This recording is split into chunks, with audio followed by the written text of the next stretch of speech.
Welcome back. Welcome back. It's your boy Fade. Shout out Bradley. We got a member in the building. Danola, welcome on in. Oh shit. Danola, welcome on in. How's it going? Hopefully everybody's having a good morning, man. I got some good rest last night for once. I thought I was gonna wake back up and do a late night stream, man, but I slept till like seven in the morning, man. I was out last night. But I feel rejuvenated and good today. So hopefully we get a good chat. I got some good videos lined up for us.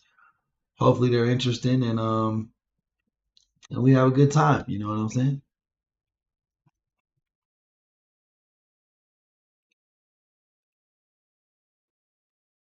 Yeah, it's a great morning for sure, for sure. The first case today is called What a 119 IQ Killer Looks Like. The case of Joshua Gibson. I believe there was some type of domestic disturbance. I'm not 100% sure, but I'm just guessing from context clues.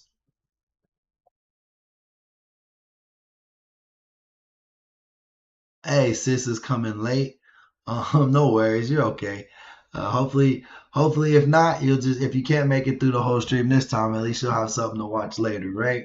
I'm glad you finished the last one too, man. That really helps the channel out when you guys watch the replays and watch when you guys watch the replays or you guys watch the pre-record videos that we do. Have you guys seen our ring doorbell series? We were reacting to some of the most shocking videos caught on Ring Doorbell. That's on the channel, so definitely check that out, guys. We should have the second installment of that series uploaded sometime today or tomorrow. I think I recorded it last night before I went live, but it didn't upload for some reason, so I'll have to re-upload it or whatever. But yeah, man, thank you, Danola. That helps the channel out a lot. Let's get into the first video and see what we got going. Joshua Gibson, the ex-boyfriend of Danielle Marshall.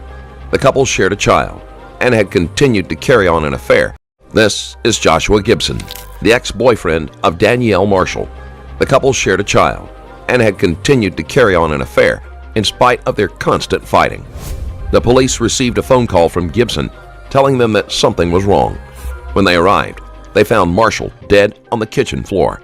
The police immediately suspected Gibson, but they were unable to find any evidence strong enough to bring charges. For a year, Marshall's family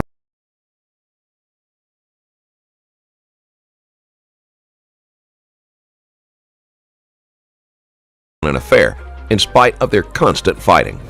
The police received a phone call from I was saying she was pretty. She had nice dimples.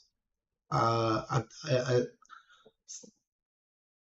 Gibson telling them that something was wrong. When they arrived, they found Marshall dead on the kitchen floor. The police immediately suspected Gibson, but they were unable to find any evidence strong enough to bring charges. For a year, Marshall So wait, they got in a fight. The woman's unconscious on the floor. The police are called. He's the only guy there, and they couldn't find any evidence that it was him? Oh man, we gotta check this out. What the hell? Marshall's family desperately waited for a break in the case.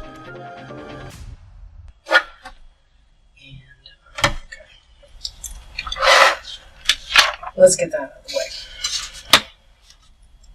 Why don't we start with, tell me what happened. Tell me what you know.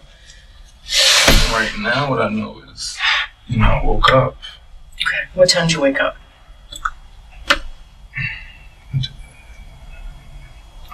It was around 12-ish. 12-ish, okay. So like midnight. Yes, You woke up? Went downstairs to smoke a cigarette. And, girlfriend, she was, I think she was still reading a book at the time. We lived together. Mm-hmm. And, smoked a cigarette, and I texted Danielle because she asked me if I was going to come over there to see my daughter earlier. And, I had texted her, no, whatever. I asked if she was bad or whatever. She said, no, it's fine. So I was like, okay. So she responded to you at midnight? No, I texted her earlier. Oh, okay. Around like 9. Because usually at 9:30 her mom leaves for work. And that's the only time I get to see my daughter. Mm-hmm. And so when I text her again. So it seems like his girl lives with her mom, and her mom don't want nothing to do with this man. Obviously, she was right because you know what ended up happening. So yeah, bro, that's sad. The mom kind of knew this man was dangerous. It seems like she wouldn't let him come over the house if she was there. Again, at 12 something, smoking a cigarette. She didn't respond. So she probably, she doesn't go to sleep till about 3. Because usually she'll be up texting me until I tell her I'm gonna go to sleep because I usually work every day at 8. So so I text her like 3 or 4 times. Hey, are you still up or something like that? Do you still want me to come over there, or I want to see it, stuff like that. Then I called her like 3 or 4 times, and for her to not respond, I'm like, okay, either she's mad at me from before, telling her no, which is the same things. Either she's mad at me from before, she's having this other company, whether it's a guy or a girl. Stop the cap. Or she might be asleep. But usually she would have her phone plugged up so her phone wouldn't die, and the alarm or the phone would wake her up and she would call me. So with her not calling, I was alright, whatever. So I just I texted her that I was on my way over there. So I go over there, whatever. This was all within like maybe 10-15 minutes. Head over there, whatever. I'm driving my girlfriend's car, which is what's over there now. My car is something's wrong with it. I was supposed to get it fixed tomorrow. So I go over there, and I hear my daughter crying. So I'm like, all right. So I'm knocking on the door sitting here. Her room is right here next to the door, and so I knock on the wall like I usually do because the doorbell makes the dog start barking, and so I knock on the wall. Wait a second, because usually it takes her a minute to get up if she's sleeping. I knock a couple more times. So then I called her and I texted her a couple of times. I kept knocking, and then I hear my daughter just like really screaming. Gibson and Marshall's daughter, Eva, was only 9 months old. She was found wandering around the house, where her mother had laid dead for hours. And usually if she's taking a shower, she takes a shower in her mother's room. And she would have my daughter in her mother's room, with her so she could hear it. So with my daughter being in her room, okay, I know she's not asleep. You're not going to sleep through that. So I think I kept calling whatever, and I even texted her, like, I'm about to call the police. If you don't come to the door, like, what's going on? I'm not sure if y'all know about what happened only 2 or 3 weeks ago. Mm-hmm. Okay. So, like, that kind of brought it up, and I'm like, all right, so called a couple more times, and I told her, like, all right, I'm about to call the police. Called 911, whatever, told them everything that's been going on. They asked if I usually go over there at night. I tell them that's the only time I go over there, is at night. Usually she would give me a heads up if I should come over there. She would say, hey, I'm about to have a friend over. Yo, the title of this video is funny. It's like, what a 119 IQ killer looks like. That's like an average IQ, right? Like, that's not like intelligent, is it? I would think aren't most people like from 110 to 120, something like that? Let me know, chat, if I'm wrong. Alright. Just make sure, I always tell her, don't allow the person around my daughter. I don't want no other man around my daughter. That's just how I feel. Or she'll say her mom's not working. I think Friday she thought her mom was gonna be at work. She had texted me before, don't come over, my mom's gonna be here. I said, all right, fine. Marshall's mother did not trust Gibson. He had never treated her daughter well, and she wasn't happy that the couple were still having an affair while Gibson lived with his current girlfriend. And so I told her yesterday I was going to come over, or I told her Saturday that I was going to come over Sunday night, being last night. So that's when she texted me at 9:30 asking, am I going to come over? So you texted her at 9? It was like 9:30. It was like 9:30. Yeah, usually she'll text me or call me at 9:30 because she would be thinking that I'm already on the way. Hey, Nick, welcome to the chat. Just trying to get like a little bit of a timeline, I understand. So 9 to 9:30. Did she text you or did you text her first? I don't know. You'd have to go through my phone. Okay. But you're saying that she wanted you to come over tonight? She asked me if I was coming over. I told her no, because on the weekends I do a lot of heavy lifting because it's really good. I work at Goodwill and it's really busy. And so she knows on certain weekends I'm like not wanting to get out of the house. But she said she understood. Chat, it seems like he knew the grandma's schedule. Seems like he went over there when the grandma, I'm just saying, this is what I think happened. I think he did this shit. I really do think he did this. They had a history of violence, DV, arguments. He lives with his new girlfriend. That's his baby mama. Then he said he was scared of her seeing someone else. Like he don't want no other men around his child. Yet he's not actually with her. There was a lot of jealousy building up. Let's see how this cracks out, though. I don't exactly know how he did it yet. Left it at that. What time did you get to her house? I don't know. You'd have to go through my phone. I'm sorry. Okay, that's okay. Like I don't. Between somewhere around 12 and 12:30. I called her. Yeah, I called her a little bit after 12. And I never got a response from her. So about 12:30, 12:45 at the latest, I probably was at her house. About 12:30 at the latest. Yeah. You arrived at the house. And then I think it may have not been more than 5 minutes before I made that 911 call. Because I started, emotions started setting in.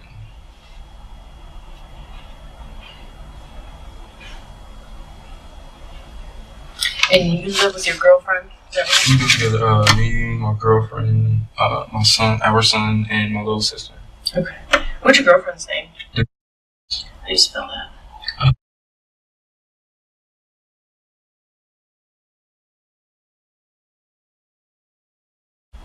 Do you know her date of birth? Yeah, I should. You should. Yeah. Or how long it's been going now? 4 going on 5 years. Okay.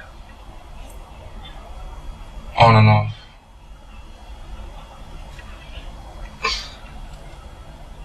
Do you know her phone number? Yeah.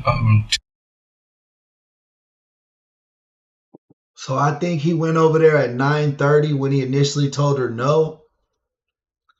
I think he took her out. Then he went back home.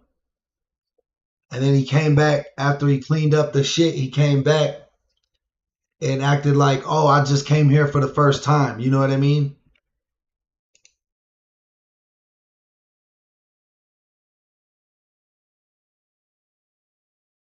My sister stays with us. Sister? What's your sister's name? I love Fast and Furious. Welcome to the chat, man. Me too. Tokyo Drift is my favorite movie in the series, though.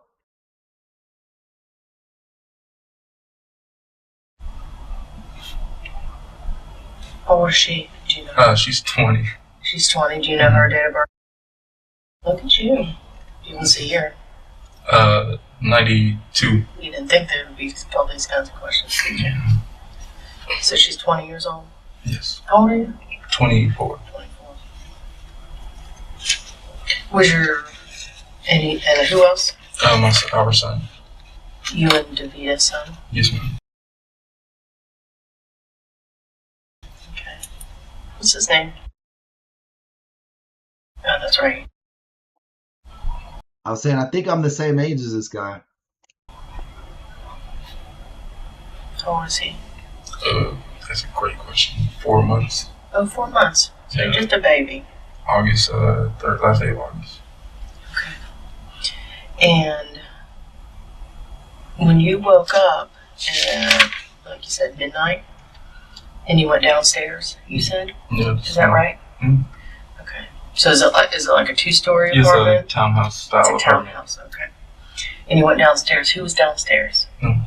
No one? I was waiting on her to get off work. She got off work at 9:30. And I was waiting for her to get off work. I was trying to go to sleep, but I had to take care of my son. My sister's in her room. Then she stayed downstairs with me until about 9 o'clock. So when you woke up, where was... No, we went to bed together. So Nola, I'm older. I'm 37, so I'm getting up there. I'm pushing 40 now, man. I don't know if I'm still a baby.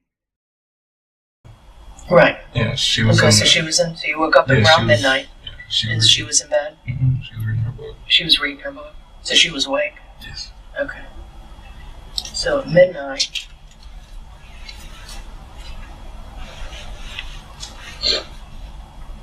What made you wake up? I just wanted to lay down early. We went to bed like 11ish together. And she said she was going to read her book, so I knew I wasn't really going to be able to sleep. And I would play my little sister's Nintendo DS game, whatever. And You were playing the Nintendo game? yeah, I was just to sit there, whatever, and I started getting tired, so I just took like a little nap. It was only like. Hey guys, there's a lot of people in here. Let's go ahead and double tap them screens. Let's get them likes up. Definitely helps the stream out, and I appreciate you for doing so. So please, if you got the time and you can, double tap them screens. Let's get them likes up. 45 minutes or so. 30, 45 minutes. But, And where was your sister at? in her room on Sunday. She doesn't really go out anywhere. She has a friend whose house she goes to, but that's like once a week, 3 or 4 weeks, like once a month. So when you woke up at midnight, your sister was in her room? I think so, because there's a red light that shows on her room, but she has a turtle. She has this little red lava lamp light. Hey James and J Mac, welcome into the chat, fellas. Excuse me, light thing that's in her room. So you see that, and then I knew that she was in there. So. Why does she turn it off when she's not in there? I think so. Usually. Yeah, usually she keeps her door open when she's not home. When she goes to work. Where's your sister work at? Kroger or Powder Springs.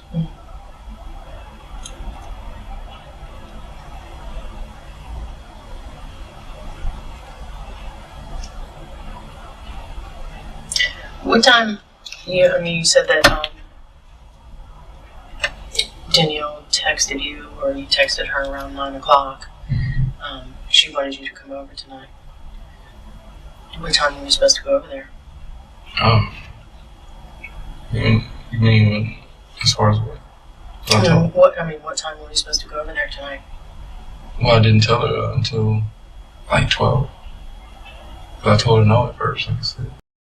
See, this detective, she's jumping in where I did. My boy, they think he's a suspect in his baby mama's murder.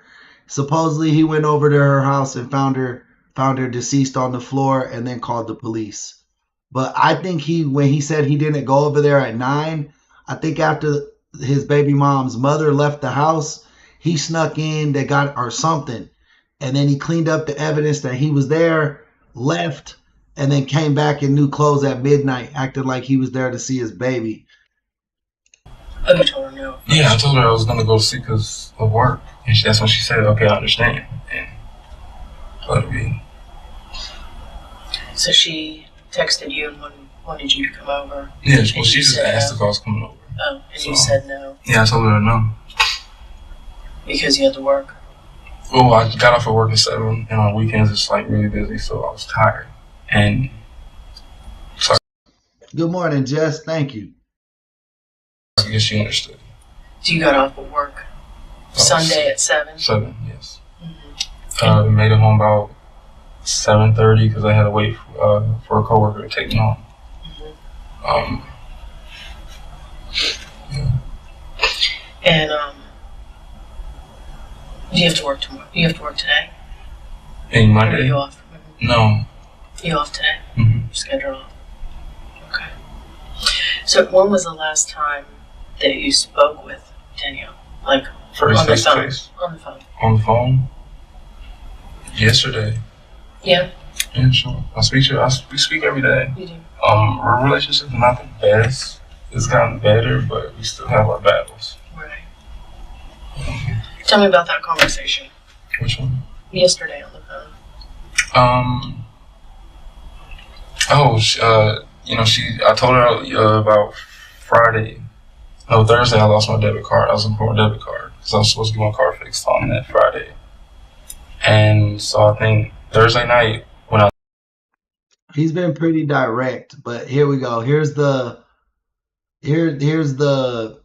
script of telling about facts or shit that doesn't matter. Now he's talking about his lost debit card, and pretty soon he's probably gonna start talking bad about his baby mama's character. They do it every time. left her house, I asked her if she found my debit card or if I left my debit card at her house. So she was like, no, she couldn't find it, whatever. So that's when me and my girlfriend started searching our cars in the house to see if we could find my debit card. And so when Saturday came, and we talked on Friday, and then we talked Saturday. We just she just asked me when my new car was coming in. And I told her no later than like Tuesday. So you talked to her Saturday on the phone too? Mm-hmm. And that was about what? That was about the debit card. Because I told her I was going to give her some money for her daughter. And do you pay child support? Not court order. No court order. No. Did you ever find your debit card? No, I'm waiting for the new one to come in the mail.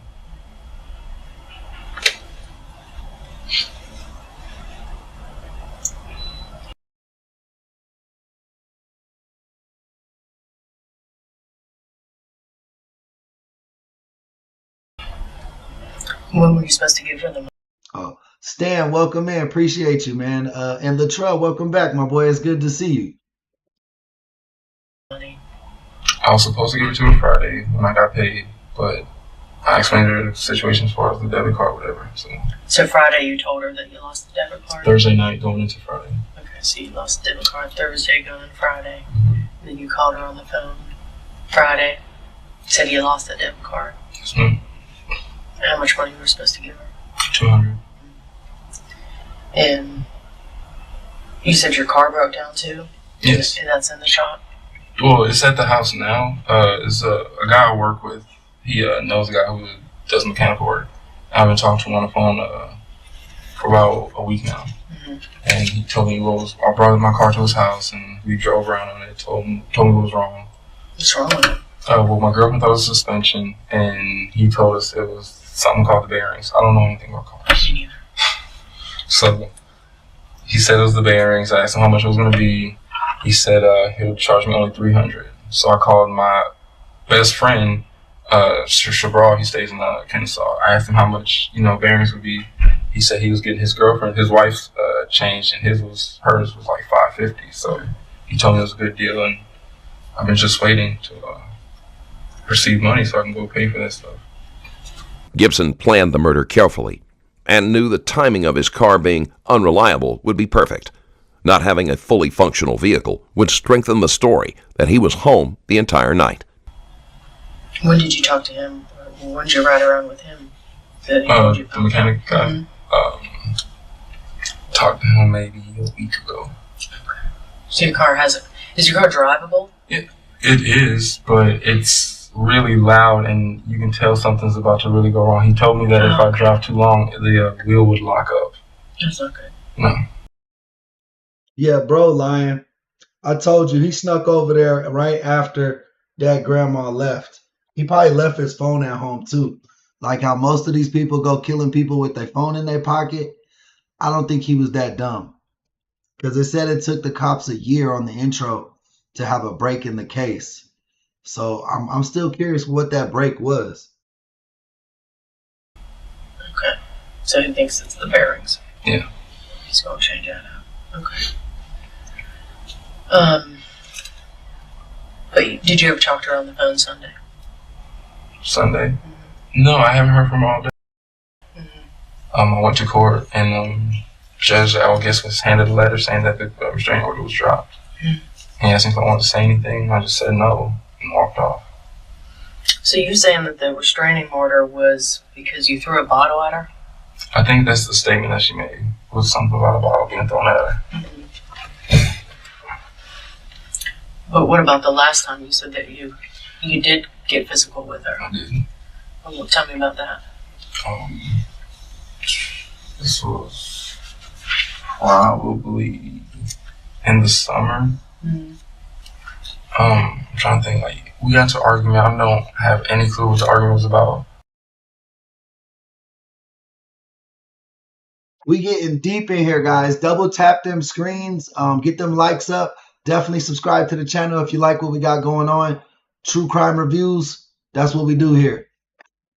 But we was in the living room, and she picked up a broom or whatever. And she started hitting me with the broom. I grabbed the broom, threw it down, and I grabbed her, put her on the couch, threatened her, like, look, I will knock you out. And so I let her go, and I'm trying to go through the door. And then she runs and, like, she starts jumping on me, whatever. So I grab her, and I, like, slapped her 3 or 4 times. Grabbed her, flipped her on the floor. She has a hard, I don't think it's wood. I think it's like a concrete floor or something like that. It's a little marble floor. Slammed on the floor, whatever. Put myself on her, and she's like, get the F off me, get the F off me, blah, blah, blah. I'm like, look, I'm not finna sit here and fight with you, blah, blah. And we're arguing, whatever. And so,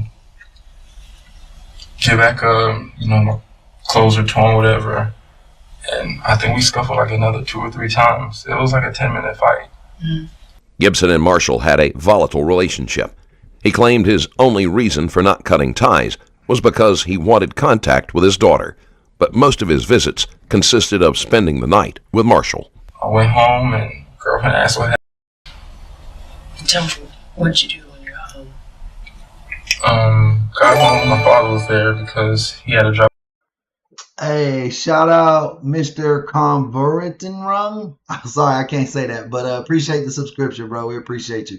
We're on the road to 10K, so definitely help us out with that, guys. Do like he just did and hit that subscribe button. Drop off my son. Girlfriend's still at work, so I got there, whatever. Friend dropped me off, coworker dropped me off, and my mom was in the house. He was in the car smoking a cigarette. He in the house, me and my mom bickering back and forth all the time. So your mom and your dad were at your house? And I asked my dad how he's doing, small talk, whatever. He said, I just here dropping Junior off, whatever. So as soon as I go in the house, my mom's getting ready to go, whatever, and tells me, when last time he's fed and blah, blah, blah, blah.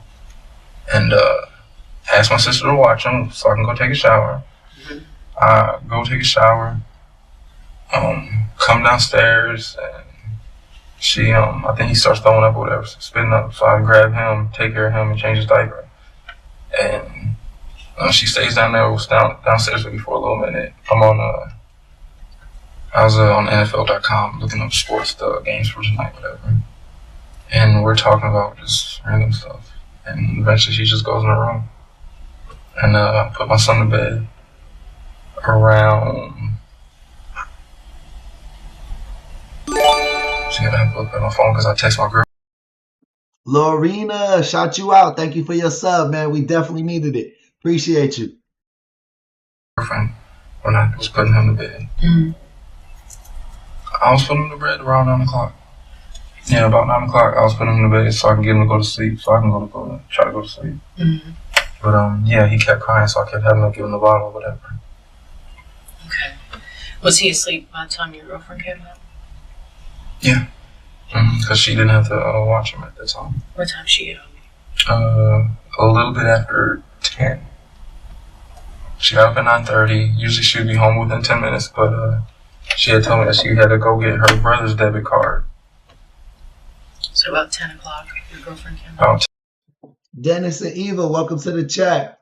So yeah, he's still there's too many moving parts to his alibi, man. It seems like he was in too many different places.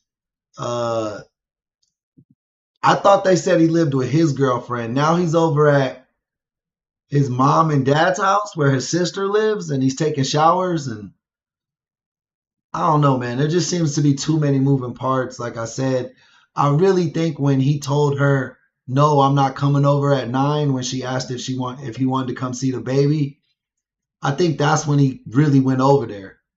And then he played like he came back at midnight and then she was dead. And that's when he called the police. That's just my theory. I don't have any like big evidence, or he didn't say anything that really made me stand out. But just the fact that he said, no, I'm not coming over, and then he surprisingly came over at 12:30, that's like the only big red flag I'm seeing.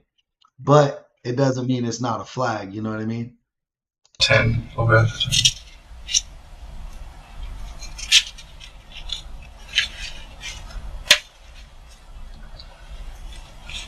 And you said that you texted, or Danielle texted you about 9:30. About 9.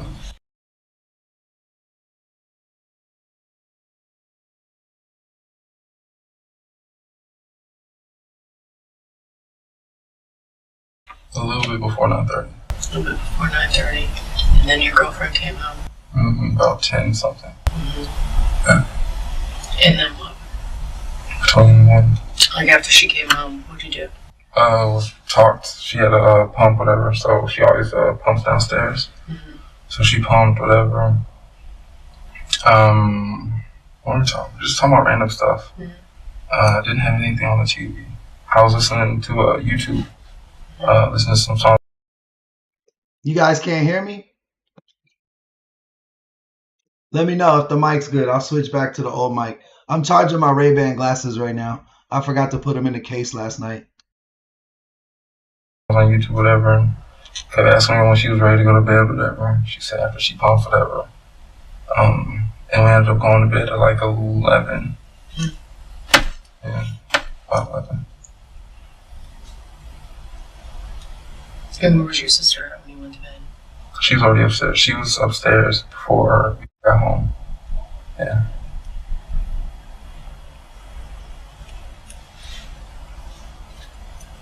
Yeah, so she was in there about like, yeah, my sister was probably upstairs probably by 9 o'clock.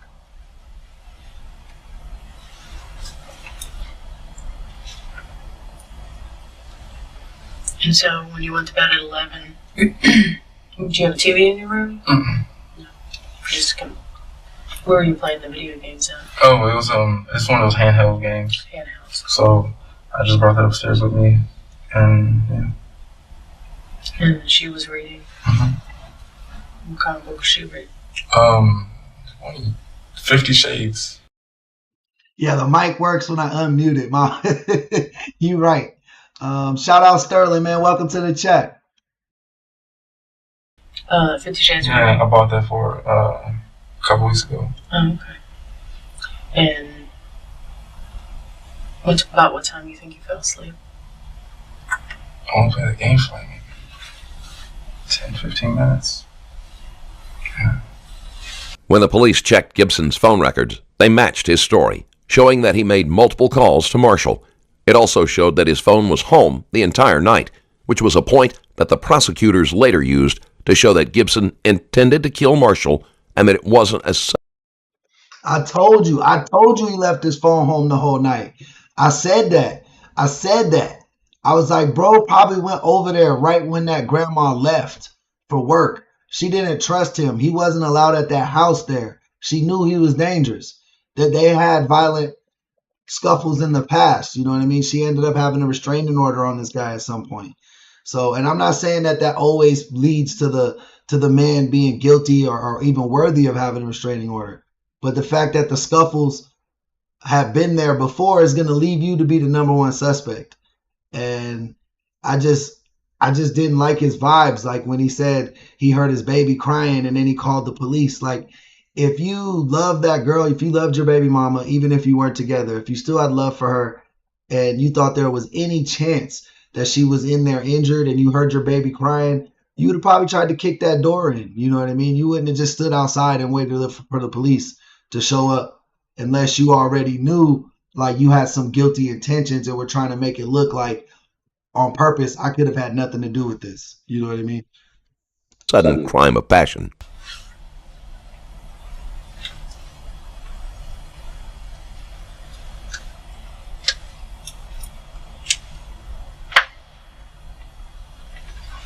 And you said you woke up about midnight? Yeah, around midnight. Probably a little bit after. And your girlfriend was up, still reading? Mm-hmm. And what'd your girlfriend say about you going over there? I told her I was going. She said, all right. She don't care. We've had our issues with that, but after a while, she understood the only time I can go see her was at night. Gibson's current girlfriend had more than a little problem with his late-night visits. She hated Marshall and even tried to run her over at one point. If I haven't seen her in maybe 4 days, if it's like 12 o'clock at night, like my girlfriend would say, "Are you gonna go see her still?" And I'm like, "No, it's way too late right now." And she'd be like, "All right, you sure you don't want to go?" I'm like, "Look, I don't want to go because I don't want to come back home at 3 in the morning." I mean, even though when I go over there, usually I'll sit there and watch Sports Center and just make sure I can see. I mean, that's all I really want, is to be able to just see my kid. Damn, Pablo, you gotta be careful who you step on, man. Them ants, they gonna call the police. But Christina Perea, welcome to the chat. Shout out Massachusetts. When I take care of my son, like today, I'm supposed to be home, whatever. He's gonna be on the couch, and I'm gonna just have the TV on and just, sit there. So, I mean, at the beginning, she hated how I had to. Miss Shy Wolf, thank you for that subscription. Shout you out. Welcome in. And Roya, welcome to the chat. Go between 9:30 and 12 o'clock. But, I would miss like a whole week, and then she would say, "Look, just go." That's just how we've been doing it since my daughter was born. And she didn't like it, I'm assuming, because she thought you may be cheating with her, or she had her suspicions. You say you've been going out with your new girlfriend off and on for 4 or 5 years, but you have a 9-month-old with Danielle. Yeah. I'm trying to think what year it is. Wasn't last year, was it? No, he was born. So, summer of 2 years ago, me and broke up. We only broke up for like maybe 2 or 3 months. And in that time is when me and Danielle got together. How'd you meet her? Is that like you met her at that time? Yeah. How'd you meet her? Job, Goodwill. Okay.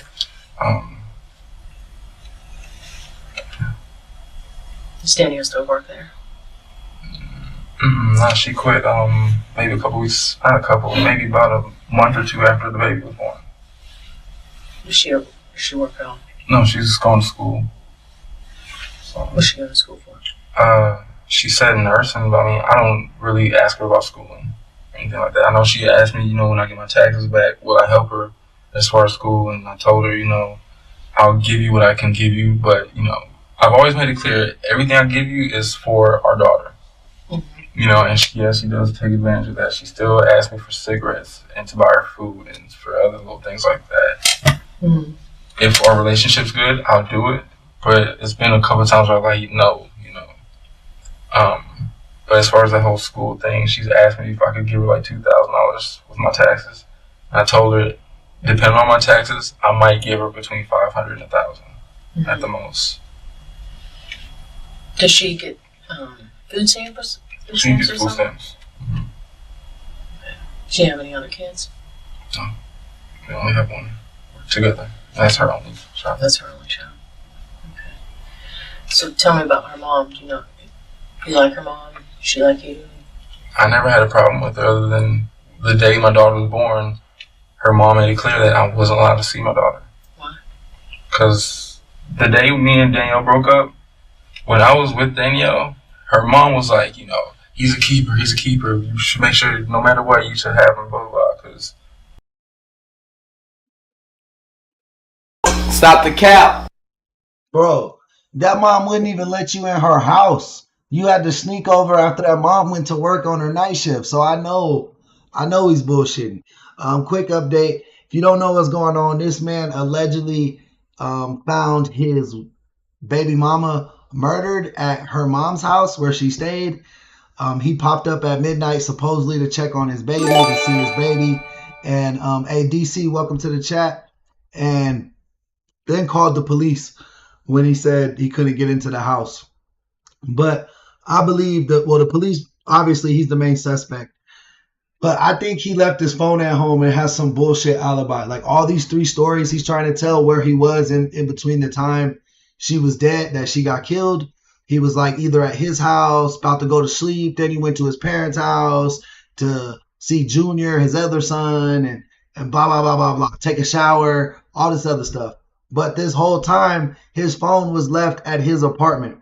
So that tells me that he was trying to make it look like it couldn't have been him. He's also saying that his car had car issues, but the cop said that your car still drives, right?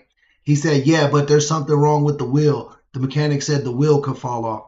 It just seems like a whole bunch of BS. Like he's just smoke screening. He hasn't really started to tear down her character yet, which is a little different. Most of the time, these guys, when they're in this room, will tell you how bad the person they killed was. So I'm still waiting for that to start happening. Let's tune back in.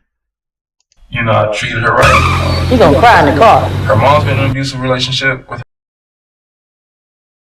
her pops, you know, and it trickled down. You know, so you know how the cycle works. You know, abuse just goes down by the family. So Danielle, when every time she had a boyfriend, you know, from what I've experienced, they always abused her. So for her to be violent towards me and I didn't hit her back, you know, I guess she saw something. And then she told her mom what happened. And her mom was like, Josh, she was wrong for hitting you, blah, blah, give her another chance, you know, that whole thing. And I mean, as a group, we were fine with each other. But the second we broke up, her mom hated me, you know, and never liked me since. I've called her, after Ava was born, I've called her like twice, left her voicemails like, look, you know, we're family now, we need to get along, blah, blah, blah.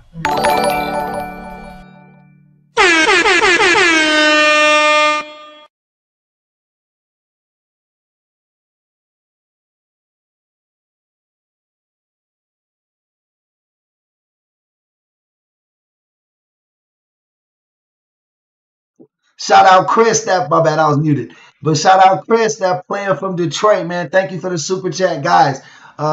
Super chatters and the members are the heartbeat of our community. They keep the doors open and allow me to keep doing this content for you guys. So definitely give Chris a warm welcome into the chat and a big thank you. For real. He's always helping us out and sponsoring episodes for us. Whether he's in here 10 minutes or 10 hours, he's always looking to help out the channel. And for that, we appreciate you, Chris, for sure. Guys, if you're interested in supporting the channel, make sure you double tap them screens, hit that subscribe button. We also have memberships that start at 99 cents a month. A really good way to get a lot of bang for your buck in the community. So definitely, if you're interested in helping us out, look at those options and do as my boy Chris did. Thank you, Chris. We never got along since my daughter was born. So when you woke up, you started texting her? And what'd you say? I asked her if she was up. I asked her if she was up and if I could still come through. And then I waited a second. And I think I said, hello, are you awake or something like that. And I think I texted her something else. And then I called her like 2 or 3 times. And then I think I texted her, okay, well, you know what, I'm on my way. And that's the way over to her house. I called her like 2 or 3 times. And I texted her something like, you know, this is why I never call when I'm on the way because you never answer anyways, blah, blah, blah. Yeah, that's a common name, guys. That's like if someone's named John Smith and there was a serial killer named John Smith. And then y'all was like, oh, that's the serial killer. Like, that's a standard American name, for real. So, and then I also asked her, you know, tell me what did I say? I put, let me know if you're with someone so I don't, you know, whatever. So I asked her, like, are you with somebody? Just tell me so I don't waste my time or something like that. So why did you go over there if she wasn't answering? I've done it before. And I'll knock on the door. If she's asleep, you know, I'll be like, sorry to bother you. She's like, oh, don't worry about it. Go in. She would ask me if I want something to eat. If she asks for food or whatever, I ask her if she wants a cigarette or something. Or if I'm there like 1 o'clock in the morning or whatever, if my daughter's up, she'll come to the door with my daughter and just give me my daughter and we'll just sit in the living room or something. It's just how we were. So you just went over there for no reason?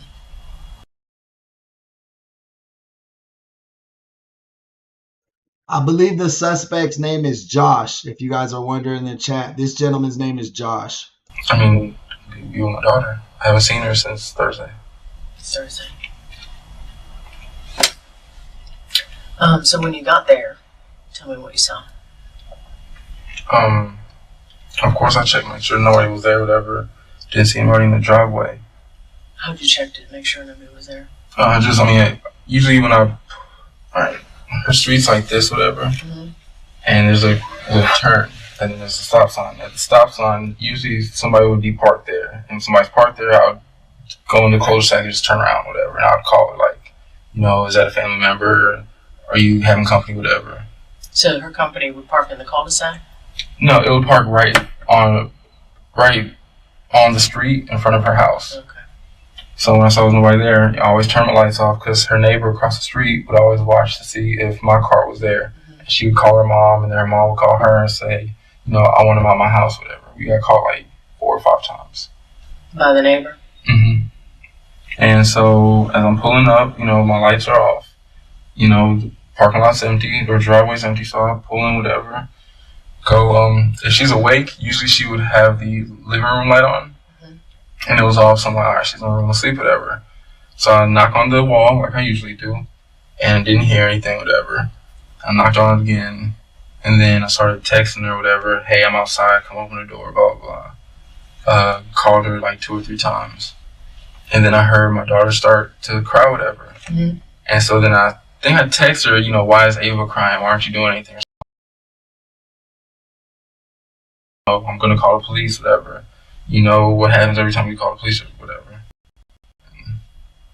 And, I couldn't see in the window because the light was off. This was Gibson's second visit, as he made sure that his phone location was consistent with the story he was going to give the police. It was enough that... Yeah, Chris, every time you come in the chat, they be hitting you with that, bro. That's why I be like, the joke has been told a million times, bro. I heard my daughter start to cry, whatever. And so then I think I texted her, why is Ava crying? Why aren't you doing anything or something like that? And, that's when I said, I'm going to call the police, whatever. What happens every time you call the police or whatever. And, I couldn't see in the window because the light was off. This was Gibson's second visit, as he made sure that his phone location was consistent with the story he was going to give the police. It was enough that, even though they were suspicious, they concluded that there wasn't enough evidence to press charges. Called 911. The police got there. Did you look in at all the windows? Did you look in any windows? Yeah, I looked in because she has a window, and then a big circle window, and then the garage. All right, the first window, and this is when the cops had came, whatever. First window, the blinds were down, just closed. The second window, the blinds were down, I think up top, but on the bottom, there was like a little space. When he took his son to his parents' house, and he said he had his sister watch his baby while he took a shower, that was either him washing off the evidence of like the struggle, or that was his alibi, and he didn't take a shower, and that's when he actually went over and took out his baby mama. You know what I mean? And I told the lady police officer, I was like, can you flash your light through there? And she has, grabbed her flashlight, looked through whatever, and I tried to look through it with her, but she, told me to back away, whatever. The third window was closed. The other window, I think, is a little higher. The circle window? Yeah. And it has a little curtain, whatever. And then... Did you look through that window? Before the cops got there, yeah, I did. What'd you see? I just glanced up, and you see the light, whatever. What light? The kitchen light. She always kept the kitchen light on. Yeah, I saw the kitchen light, whatever, and you couldn't really see anything, whatever. And then I looked through the garage. Garage is always dark. She never goes in the garage. I know that for a fact because I've been through the garage one time when I needed to get some gas, and she told me she had a gas can in the garage. And from the minute I walked through the back door, the back garage door, to the front of the garage door, because the gas can was there, I had spider webs the whole way through. So we're like laughing or whatever about all the spider webs, whatever. So garage door, and yeah.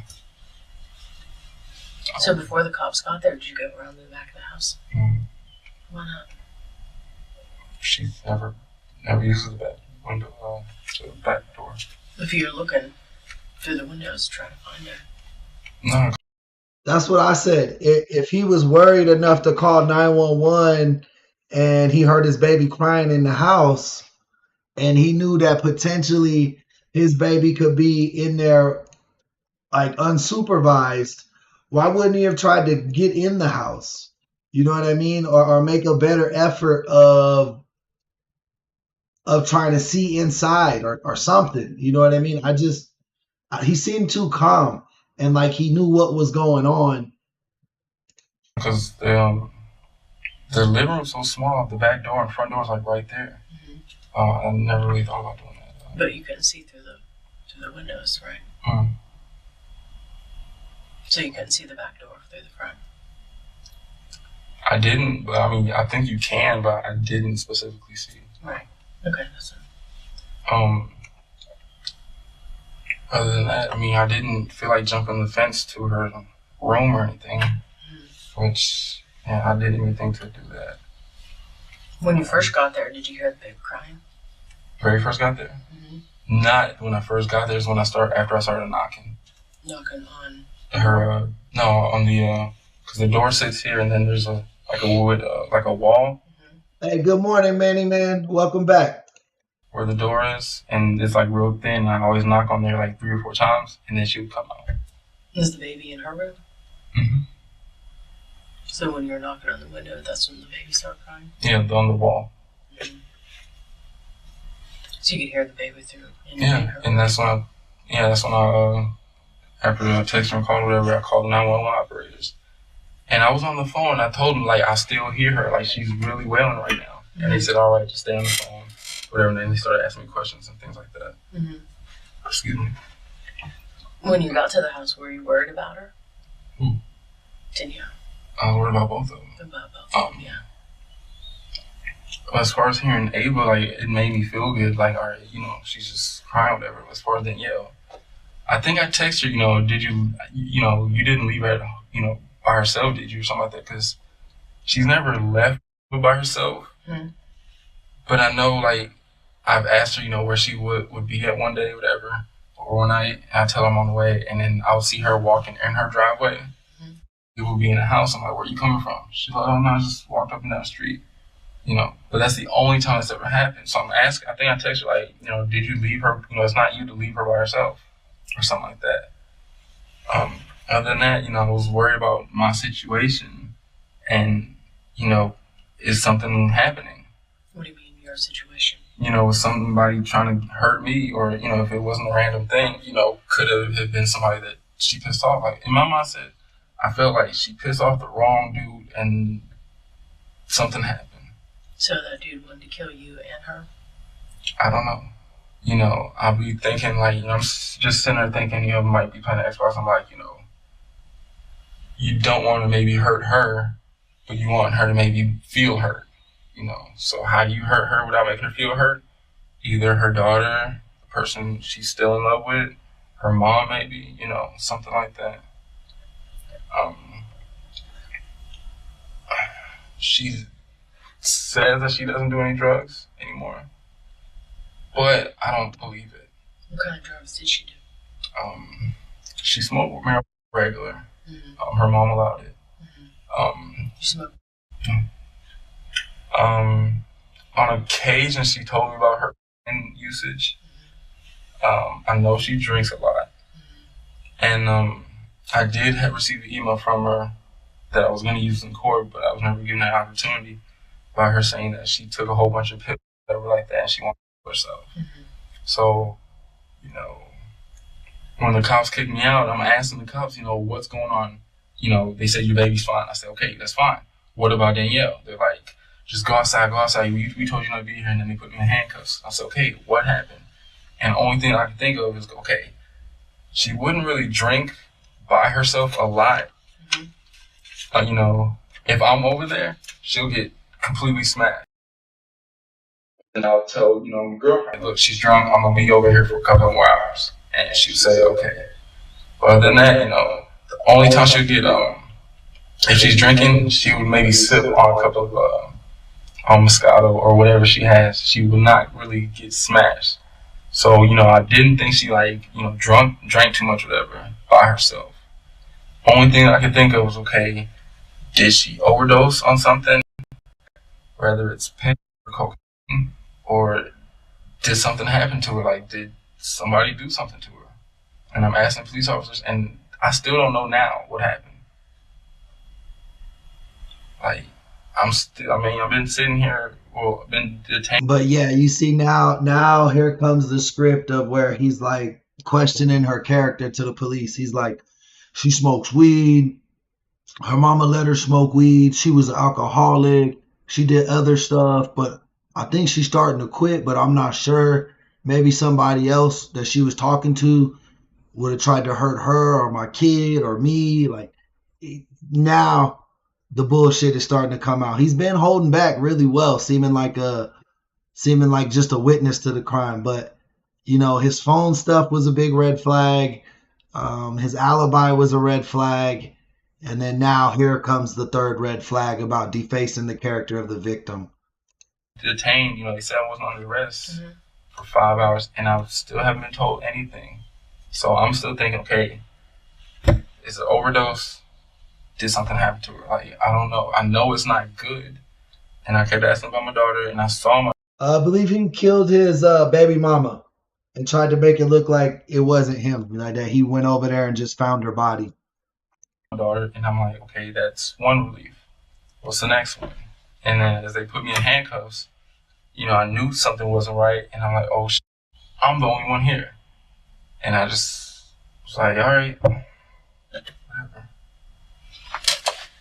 So when you're sitting there knocking on the door, all these things were running through your mind, that your daughter could be left at home.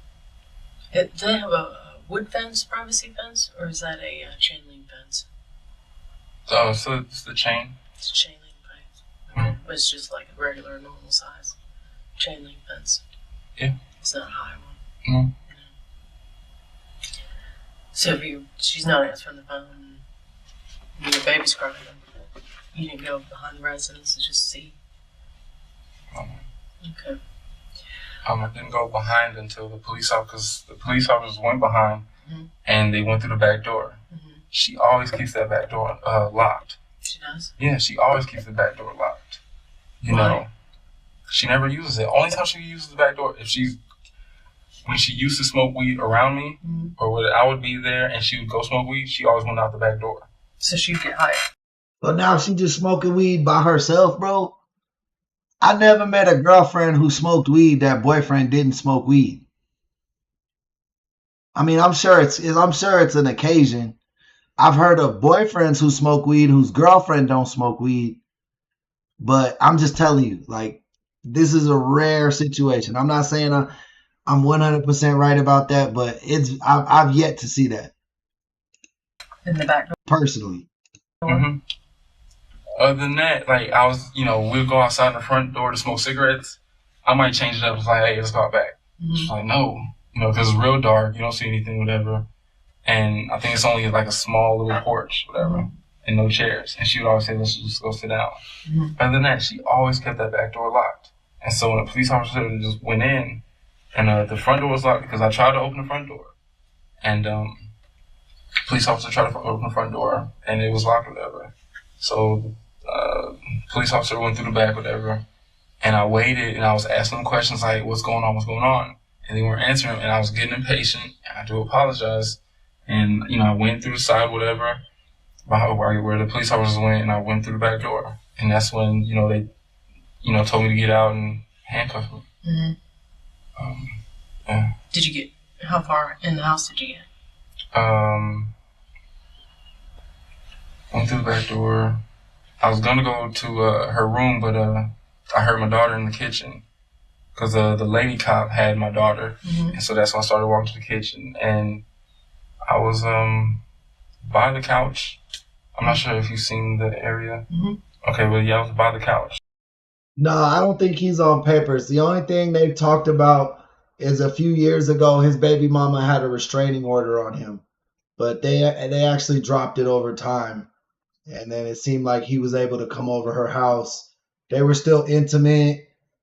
He would still come see the baby from time to time, and then he would get intimate with her and stay the night. So what I'm thinking is she started to find a new man. Like she got a new man and was like, hey, I'm not finna be like your side baby mama no more. Because he lives with his girlfriend right now. And then that caused him to get jealous. That's how I'm putting it together. So You by the couch. and that's when I asked him, how what did I say to him? How's my daughter doing or something like that? And that's when they all turned around and was like, go away. Mm-hmm. And I said, I'm sorry. I raised my hands up, I'm sorry.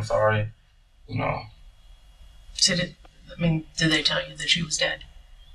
Marshall was found in the kitchen, her body curled into the fetal position. She had been shot multiple times, and there were injuries indicating she had been pistol whipped. Damn, yeah, that's a crime of rage, bro. That's not an execution. That's not like a hit or something. That has a lot of emotion. First you pistol whip her and then you shoot multiple times. It wasn't like a boom, you know what I mean? And then out. It was an argument, slap, bam, bam, bam, bam, bam.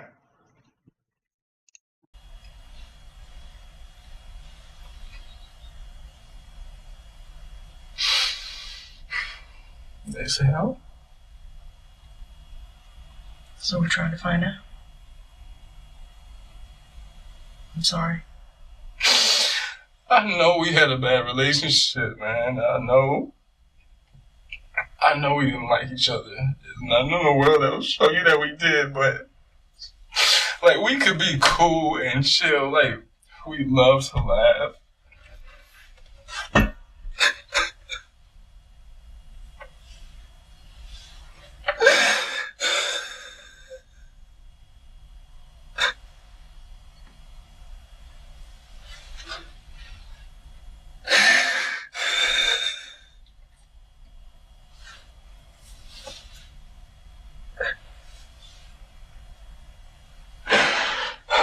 I knew it.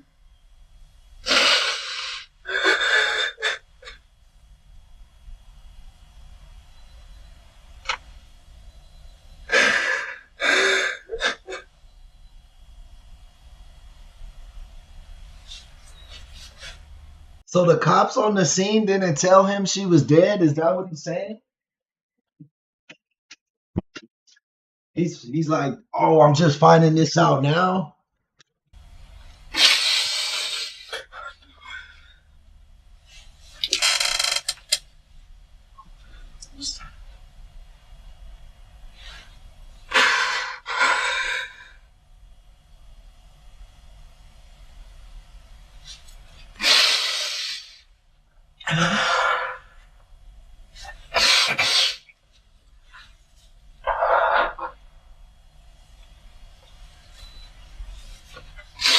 And they couldn't just tell me that, like, they weren't allowed to tell me.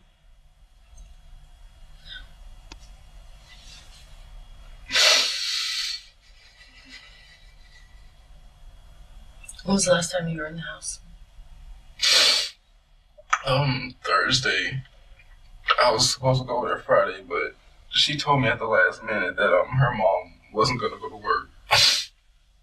She told me because usually her mom works from like 6 to like 12 or 6 to 1. She's usually home by 2. Every once in a while I go over there at 6, but because I'm usually coming home around 6 o'clock, I would still go over there from like 9:30 till 12. And when her mom calls and says that she's on her way home, we know we have like an hour till she gets there, and I'm usually gone, within like 10, 15 minutes. Oh, that's that Tapatio. That Tapatio, the best hot sauce in the world. But she said that her mom was supposed to work from like 3 to like, she said her mom's supposed to go in at 3 o'clock in the afternoon on Friday, and she's only supposed to go in for 6 hours. So, and I think Friday I work from 10 to 7, I believe, and so I just didn't go over there.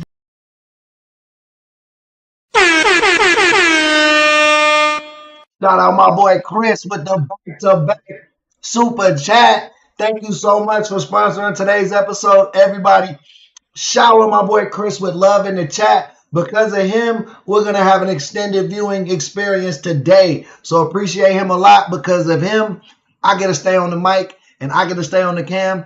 And y'all get to enjoy this good-ass programming.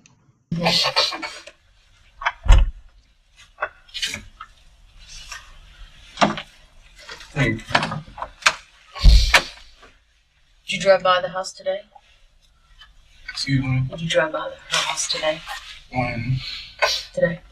Did you drive by the house today at all?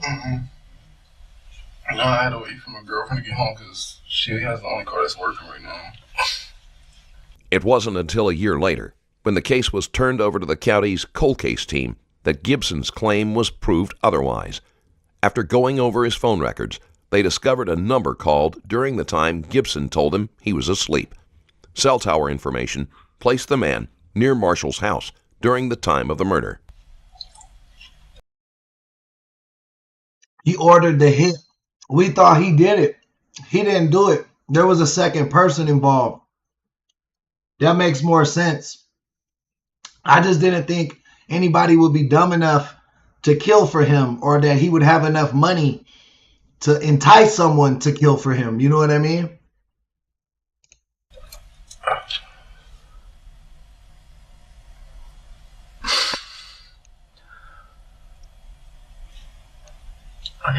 We knew we weren't going to get back together, and she said it was okay. She understood it. I knew she kept thinking it was hope for it and everything.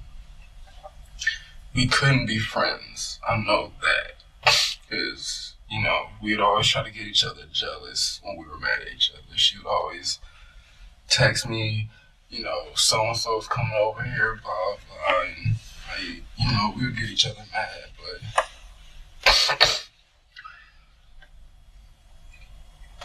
like, we could sit down and like watch a movie with our daughter and things would be fine.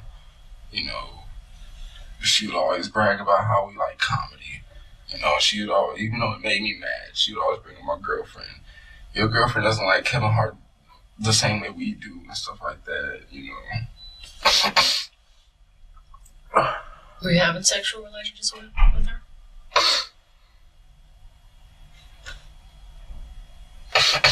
Yes.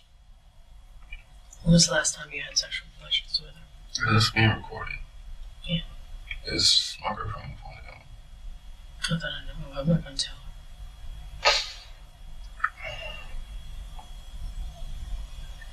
Probably like Wednesday or Thursday.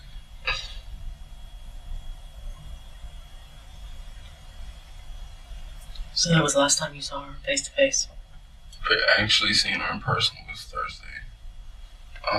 After I went bowling, or I go to the bowling alley every Thursday to see my best friend bowl. He's on league, whatever. And after bowling, I went to her house. Where'd she get her dope from? Friends. I know she gets her from this dude that I don't like. I don't know what's that. He finna put it on the weed dealer. Now he gonna try to make it seem like him. Hey, Killer Dwayne, welcome in. Oh, they're friends on Facebook. I can't stand them. Hackaboom, welcome to the chat. Why can't you stand her? Because when she was like about 4 months pregnant, you know, I told her, slow down on cigarettes, you know, wean yourself off, it's not good. And I want you to kick weed completely, you know. And I think it was one day I went over there and Terrence guy was in her car with her. Remember that other guy yesterday? He said he killed his pregnant wife because she was smoking cigarettes. Like, he was so concerned about the baby that he shot the pregnant woman. Like, what sense does that make? And, you know, I'm looking out of the car, and so Danielle comes out, whatever, and I smelled it. You know, I'm like, are you smoking? She told me no. I said, that's bull. You're not going to be sitting around with marijuana, not smoke it. She said, no, and I smell the hair. It smells like. I'm like, so we get in an argument. I told him he needed to leave. And he looked at her, and I said, no, dude, you don't leave. Ashley, welcome in. How's it going today? Right now. I'm going to knock your ass out. And, he would say something to Danielle, and Danielle would just tell him to leave, and he would drive off. And there was like 3 or 4 more incidents where I would see him at the house, and I told her, like, I don't want him over there. He's giving you marijuana, and you're 4 months pregnant. There's nothing else that he can possibly do to win any kind of, like, I'm not even trying to be friends with the dude, but any kind of respect. Like, that's just not happening. When was the last time she bought dope? I don't know. She kept telling me that she kicked. Let's go, guys. We 11 likes away from 50. Double tap them screens. Let's get up to 50 likes, man. Let's go. But she had those pills. Yeah, Chris, honestly, in the beginning of the interview, he was doing really well. It was when the fake crying happened. Like, I felt he was guilty the whole time just because of the way he was explaining shit. But I was also thinking, man, it's going to be hard for the police to prove this because this is just on hunch. I didn't hear anything that really incriminated him. But them fake cries, man, that definitely huge red flag. And then now he's continuously talking bad about the victim. So he's definitely starting to follow the pattern that we've seen, even though at first he was kind of doing good at staying away from jumping into that pattern. Those that, I guess, clean your system. Mm-hmm. She would have those at the house, whatever. Why would she keep those at the house? Job interviews. Well, Ash, I'm sorry to hear that. Hopefully you can take your mind off whatever's bothering you and hang out here for a little while. Get you some time off from that stress. She looking for? I believe there was a second shooter. They shot her. They said she was pistol whooped and shot multiple times. Her job. Mm-hmm. Everybody, a member just stepped in the building. Give Kalina a warm welcome to the chat. She told me she was doing the applications. Of course, I've never seen them, whatever, but she would ask me if, my store was hiring. We used to work at the same store, Right. But because we had drums at the store, I had to transfer. Mm-hmm. And she asked me if there was opening at my store, and I told her there's no in the world I'm trying to get you to come back, with me. Like, it's not happening. Mm-hmm. But yeah, this guy is probably like the first person she'll go to for a week. Who else did she find out from? Honestly, everyone.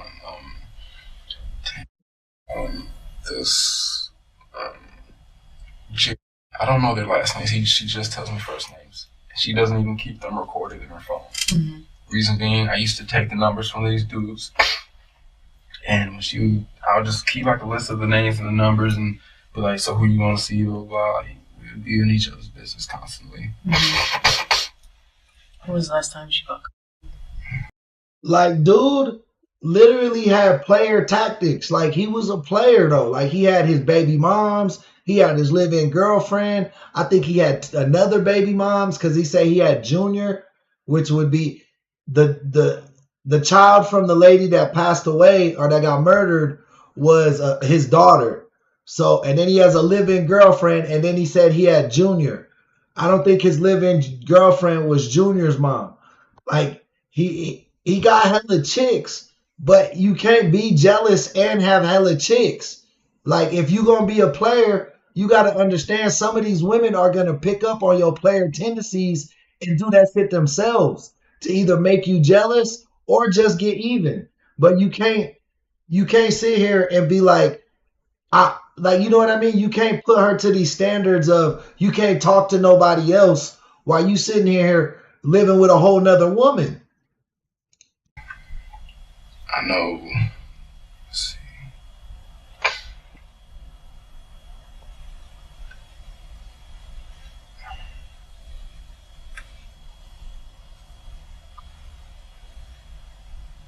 I know she used it sometime in the summer. Reason being, I went over to her house, and she said she was inviting some friends over, two guys, whatever. She told me she wanted me and my daughter in her mom's room, which we went to her mom's room, whatever, and laid on her mom's bed and watched TV, whatever. And her and the two dudes were in the living room, and she came back, she was high, so she missed my. That's cap. Wait, when was this? You You would let your dude in your girl in your ex, whoever the fuck she is, bro. I don't care. I'm not finna let no girl I was intimate with or have a kid with entertain two dudes while I'm in the house watching a baby. Like you're telling me she's gonna entertain two dudes while you in the room with the baby? Come on, man. Like I would have to think a mother has some type of pride, right? Maybe if she was a young college girl or something, but we talking about a woman who has a child saying I'm finna entertain two dudes at the same time. Like think about where I'm connecting these dots. Like that's this dude lying out his ass now. For a job. She told me she was doing the applications. You know, of course, I've never seen them, whatever, but she would ask me if, you know, my store was hiring. We used to work at the same store, Right. but because we had drums at the store, I had to transfer. And she asked me if there was opening at my store, and I told her there's no in the world I'm trying to get you to come back, you know, with me. Like, it's not happening. But, yeah, this guy is probably like the first person she'll go to for a week. Who else did she find out from? Honestly, everyone. This, I don't know their last names. She just tells me first names. She doesn't even keep them recorded in her phone. Reason being, I used to take the numbers from these dudes, and when I would just keep like a list of the names and the numbers, and Like, come on, bro. Why would you even like at that point, if your baby mom is just sleeping with every dude in her phone, why would you be going through her phone, bro? Why would you be doing all that? Like, why wouldn't you just pick your daughter up and leave or go over there for the hour time that's allowed and just see your daughter and leave? Like, I don't believe this, bro. I don't believe this woman was sleeping with all these men the way he's trying to insinuate. like, so who you want to see, blah, blah, like, we'd be in each other's business constantly. When was the last time she fucked? I know, let's see.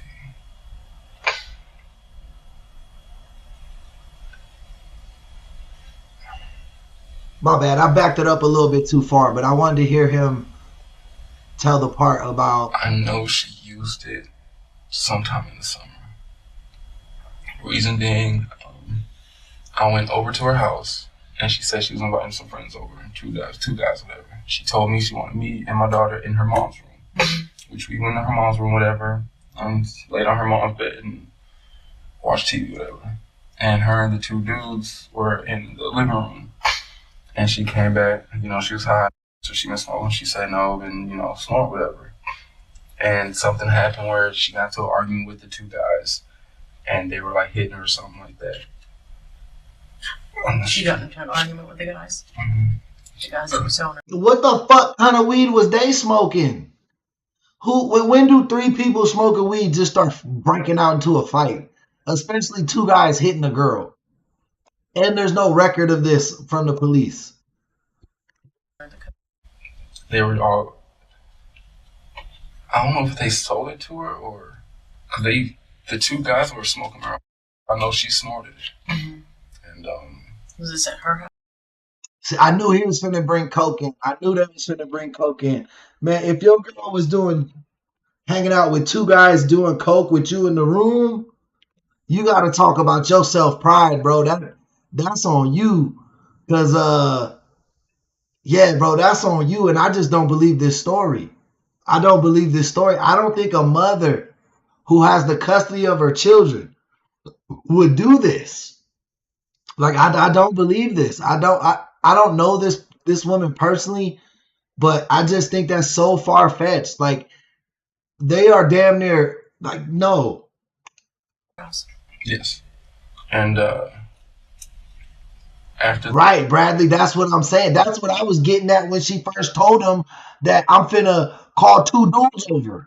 Like if I don't care who you are, you could be my sister, my cousin. If you like, hey, I'm about to call two dudes over and we're gonna do drugs and party, I'm getting the fuck out of there. I'm not gonna hear that. I'm not gonna listen to that. I'm not gonna have my daughter around that. And I'm also gonna report that shit. They had left. I think they got into an argument and she made them mad, or they made her mad, and so she made them mad again. And then they ended up leaving. And she ended up going to bed and she passed out like real fast. And she was gone. And I stayed over there for like 4 hours or so. Who were these guys? Ex-co-workers of hers at her job. What are their names? One was Jeff. He's some tall guy, coincidentally. And Hey, shout out Winston, our brother from the UK. the short guy, what was his name?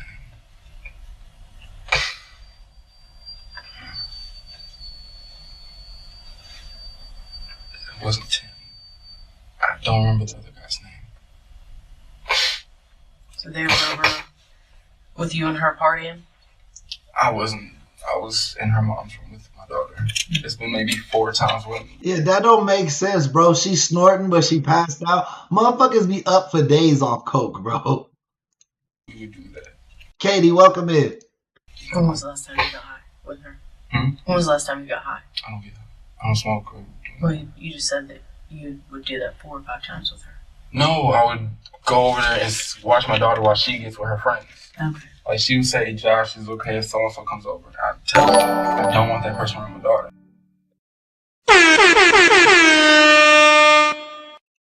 Shout out that boy Winston, man, with the $2 super chat. Guys, we now got 2 sponsors for today's episode. If you guys want to help contribute and make sure the stream keeps rolling, definitely do the same thing. Thank you guys so much. Shout out Winston Beck for that super chat. And also shout out Chris White for his prior 2 super chats. She said, all right, well then, take it to the other room. There's been once where she was about to allow me to take my daughter to my mom's house, but then right when I got dressed, she just said, no, just take it to the other room.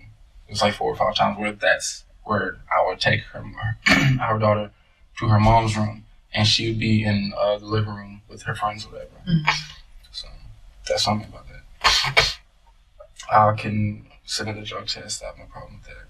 I just had one for my forklift at my job. So I have no problem with that. How many times a week did she party?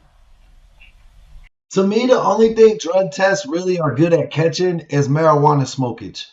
And people who smoke marijuana don't have the same tendencies that people who do like cocaine or meth.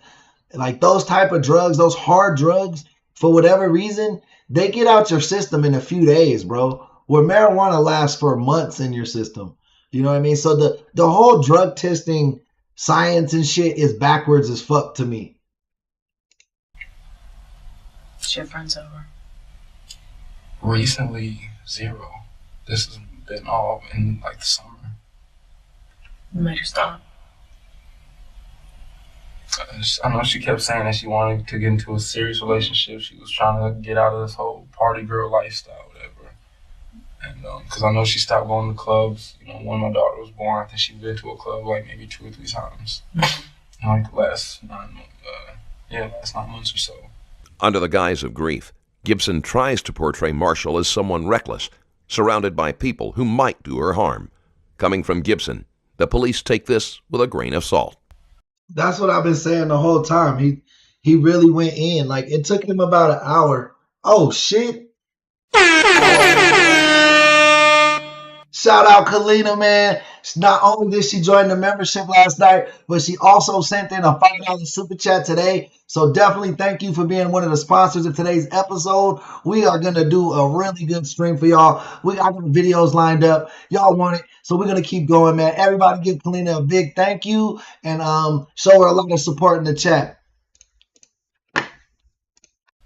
But she said she was trying to get into a serious relationship and find somebody to make her a wife and all this other stuff. Is she dating anyone else now? I don't know. She said she was supposed to go on a date this weekend. With who? I don't know. She wouldn't tell me. She said a friend was hooking up with some guy. This was supposed to be the date on Saturday. And on Friday, she said that somebody wanted to take her out, but she wasn't attracted to him. So she was at home. He misspelled your name the first time, Kalina. That's all he was doing, is correcting the spelling of your name. because we text each other while she was. Then she watched the movie both nights with her mom. Mm-hmm. So she would text me, "Hey, I can't talk on the phone, but I can text you." And we would text whatever. Who's your best friend? Best friend, other than her cousin. I forget what the other girl's name is. So what? I don't know. I never really get last names from her. Who else is close to her? Cousin? And who else? A girl named. Who else? Another girl named. What's up, Thomas, aka Candy? This is what she pronounces it. I'm not sure if it's spelled differently. A girl named. She has her name labeled on her phone, I believe. Mm-hmm. Hey, you know what my favorite part of the super chats are? Is when y'all show y'all love like that, haters be leaving, bro. I promise you, haters be leaving every time y'all do that, bro. That's like hater repellent, bro. I appreciate y'all. Y'all just be covering me with the repellent of the haters so that they can just leave, bro. All them people that be watching without liking and subbing. What's wrong with y'all? What's wrong with y'all? I be giving y'all this fire content. And you can't hit the sub button, man. It's absolutely free. You know what I mean? But appreciate you guys. Y'all the best. My real ones are the best. And then there's another girl in her phone that she talks to. And is a really close friend of hers. We don't like each other either. Okay. Just never liked each other. Danielle's like opposite of what I am. She's the party type. I'm more to stay at home. She smokes and drinks. I might have a beer once a month. He basically saying that his girlfriend got killed because she was hanging around with the wrong crowd. But we're all pretty sure that it was him. He was jealous. He had like 3 chicks, and none of his 3 chicks could talk to no other dudes but him. It's what it seemed like. And her friends are all Thank you, Tim. Appreciate that subscription, brother. Thank you for joining the team. like her, whatever. So her friends would ask, why don't you invite Josh to come smoke, whatever. And she's like, no, Josh doesn't smoke. And so I guess they looked at me different for that, whatever. But I never got along with her cousin. I just think the people that don't sub and watch us all the time, maybe they're just afraid of commitment, man. Maybe they're just a little bit afraid of commitment. That's all. And her best friend. I think we've been, what's the word? We can say hi to each other. Cordial. We can be cordial to each other, whatever, but we never had like a liking for each other. Is there any reason why none of these people like you? Whatever she tells her friends. What do you think she tells them? That I'm a bad father. I appreciate that. That's why I said hecka boom. That's why I said the people that's been that come back here on a regular. Because my analytics, 95% of the people that watch the channel are not subscribed. And I can tell that it's the same people that come back. You know what I mean? The people in the chat, for the most part, obviously that shit don't apply to you guys. You're supporting the show. You guys are the star of the show. Like I always say, the chat is the star of the show. I'm only a co-host. But, there's some people that be lurking around, I know she's always been pissed off at me because we never worked out. Mm-hmm. Just our problems. Friends are always going to stick with friends other than tell you that you're wrong. Right.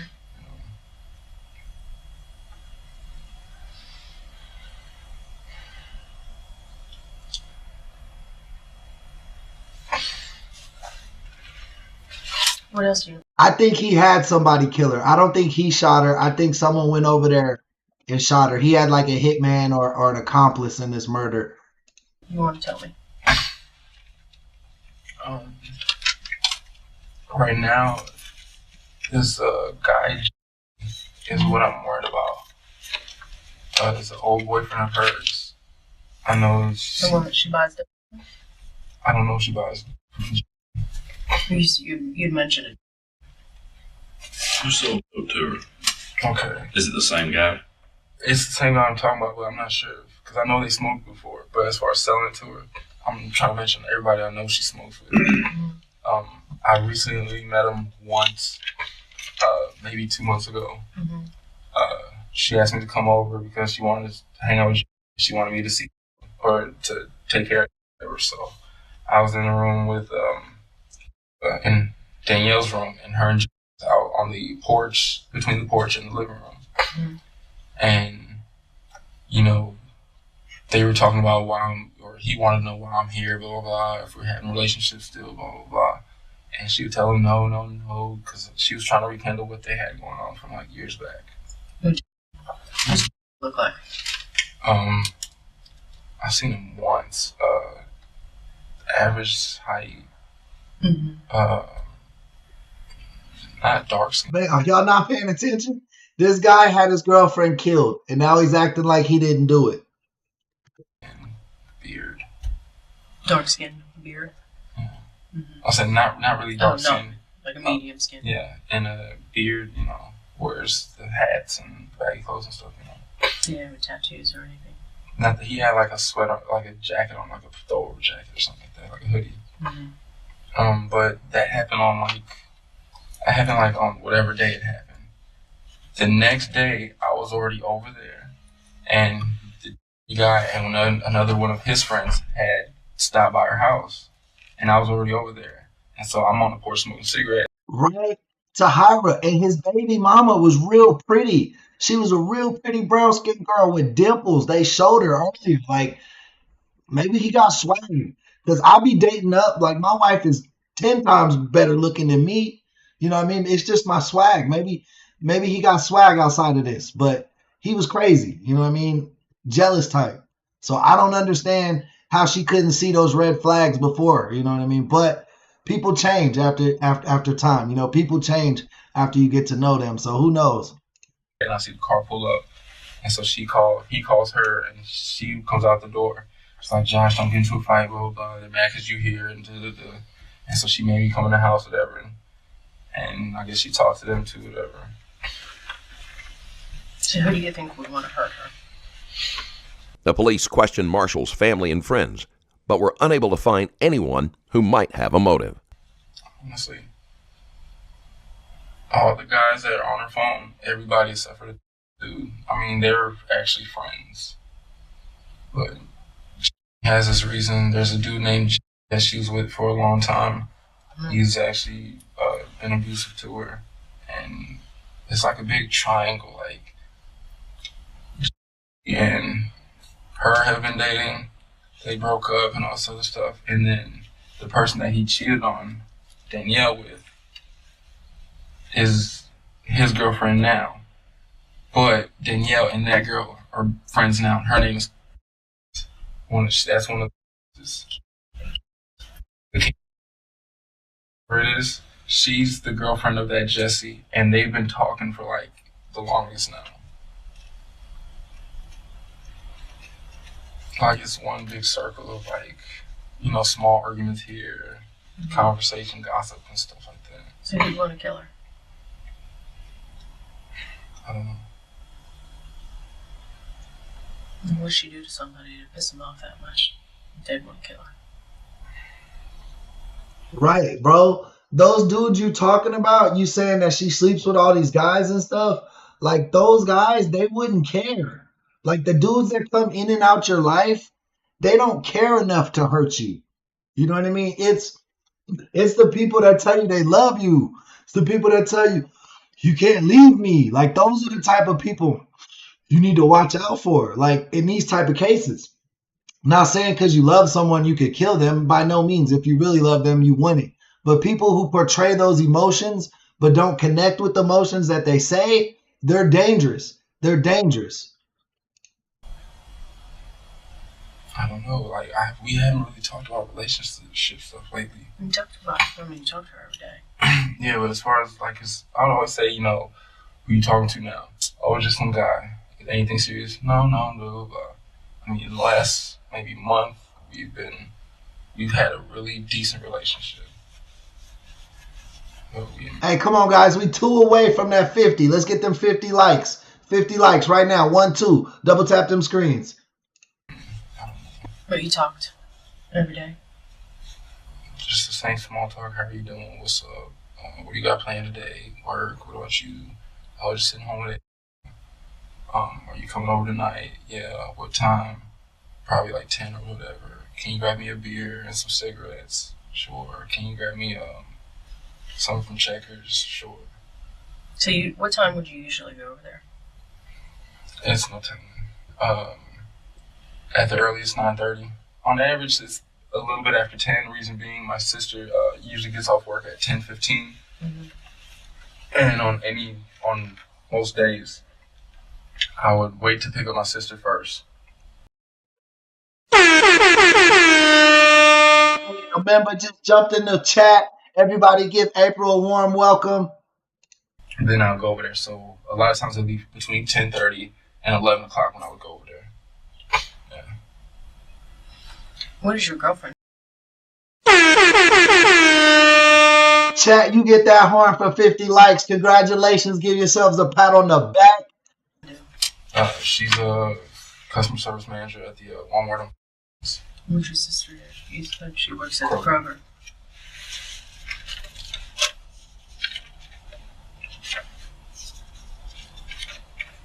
See you on the flip side, Bradley.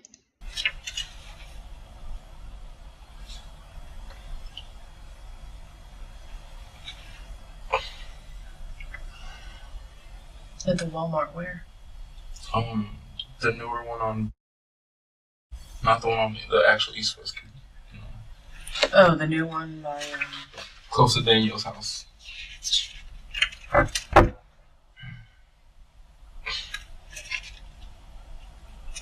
Oh, the one right on there on the East-West connector? The intersection of East West and Gotcha. Yes. And which Goodwill do you work at? We used to work at the Powder Springs one together, and we had issues. And shout out to Tyra, man. Appreciate you so much. Enjoy watching these with you all. Blessings from London. Shout out London, man. We get so much love from the UK. That's actually our second biggest market is the UK. So shout you guys out. You've been showing us tons of love. Really appreciate you. They asked me if I wanted to transfer. Everybody give Tahira a big thank you and give her a lot of love in the chat. That means a lot.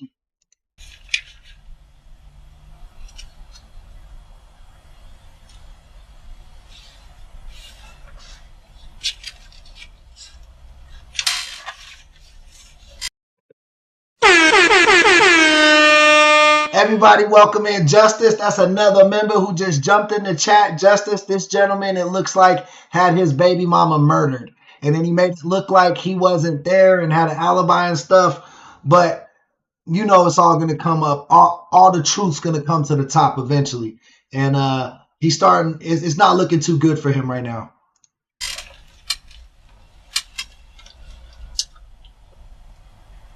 Oh, shit. Thank you for the 2 jewels, Cardi. Appreciate you.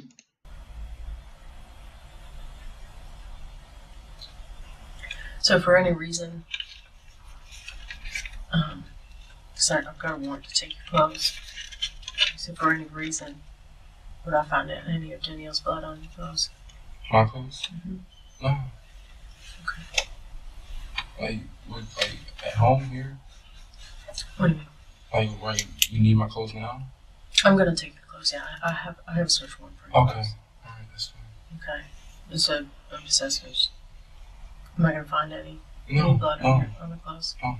Okay. No, for any reason. Gibson had walked home from murdering Marshall before returning to stage the discovery of her body and had plenty of time to dispose of the clothes. Oh, I mean, am I in trouble for anything? I know I was there. No, I mean, you see why I have to do that. So for any reason, would I find any of Danielle's blood on your clothes? My clothes? No. Okay. I'm just asking.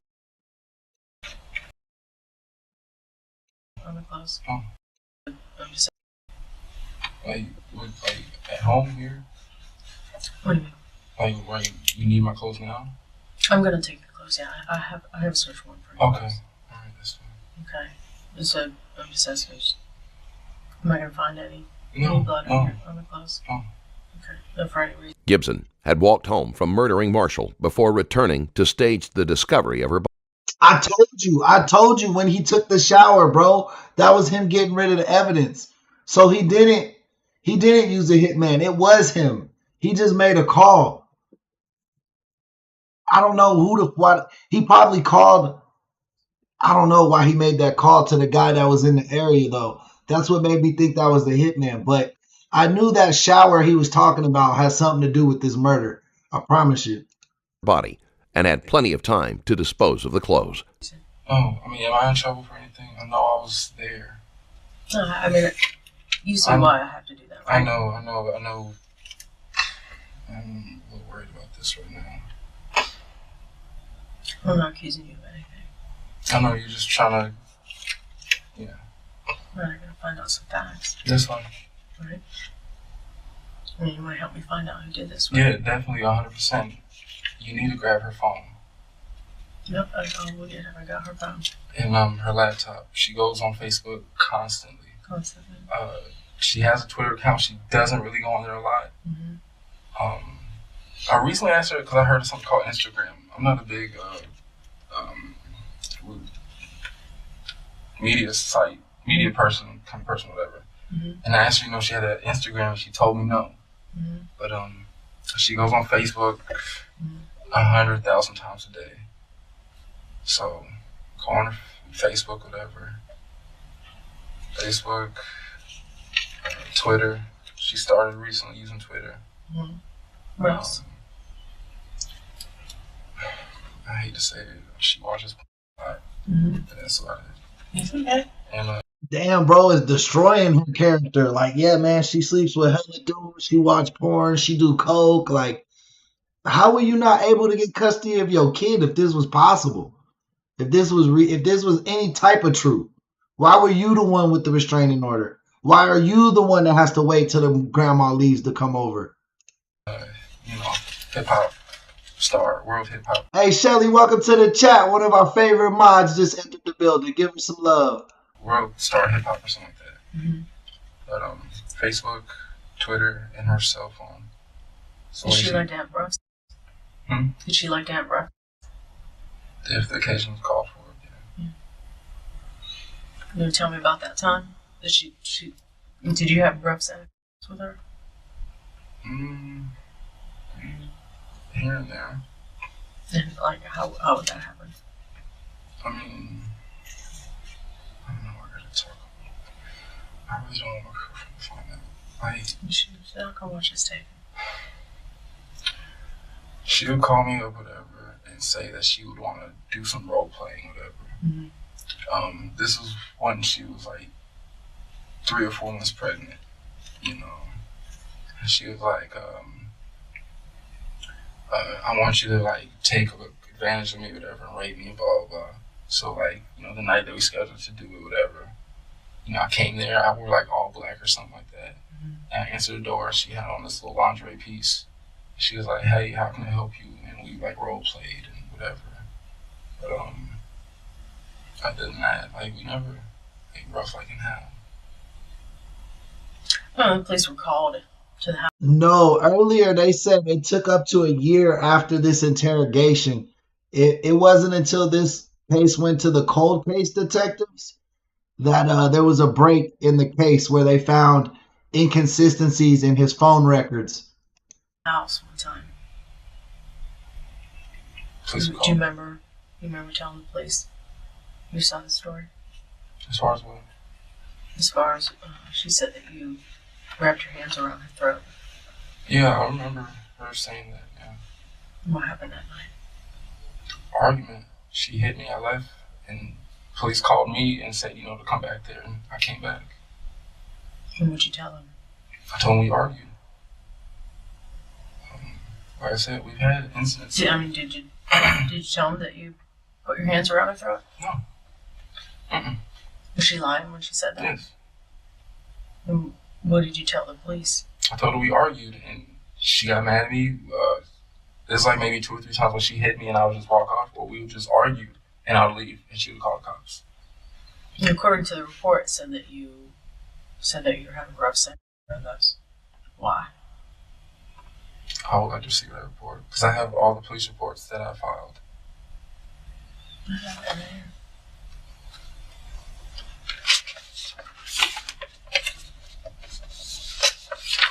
You don't remember ever telling the police that? I don't remember, no, man.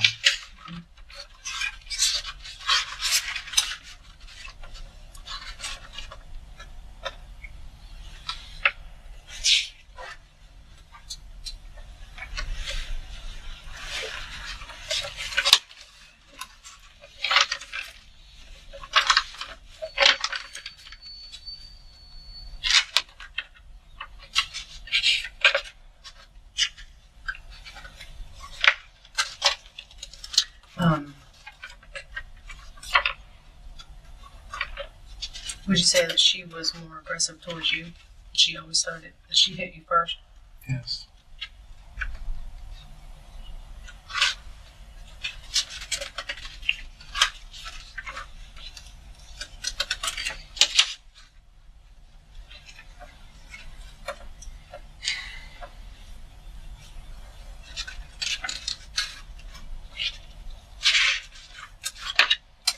Must be at my desk.